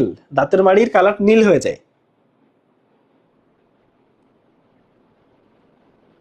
ওকে, ঠিক আছে। আচ্ছা শোনো, তোমাদের যা পড়াইলাম, অনেকে বলতেছো নাকি মাথা ঘুরাচ্ছে। আমি বুঝলাম না যে এত সহজ পড়াই কেমনে মাথা ঘুরাই। এই পড়া যদি এতটুক পড়ে যদি মাথা ঘুরাই, তাইলে মানে sorry to say medical admission তোমার জন্য না। মানে 1.5 ঘন্টার একটা ক্লাস এবং একটা বেসিক ক্লাস, এই ক্লাসে এতটুকু যদি এত ইজি করে পড়াইলাম, এটা যদি তোমার মাথায় না ঢোকে, তাহলে মেডিকেলে চান্স পাওয়া, মানে এতটুকু ধৈর্য যদি না থাকে, তাহলে মেডিকেলে চান্স পাওয়া খুব কঠিন হবে, খুবই কঠিন হবে, বলে রাখলাম।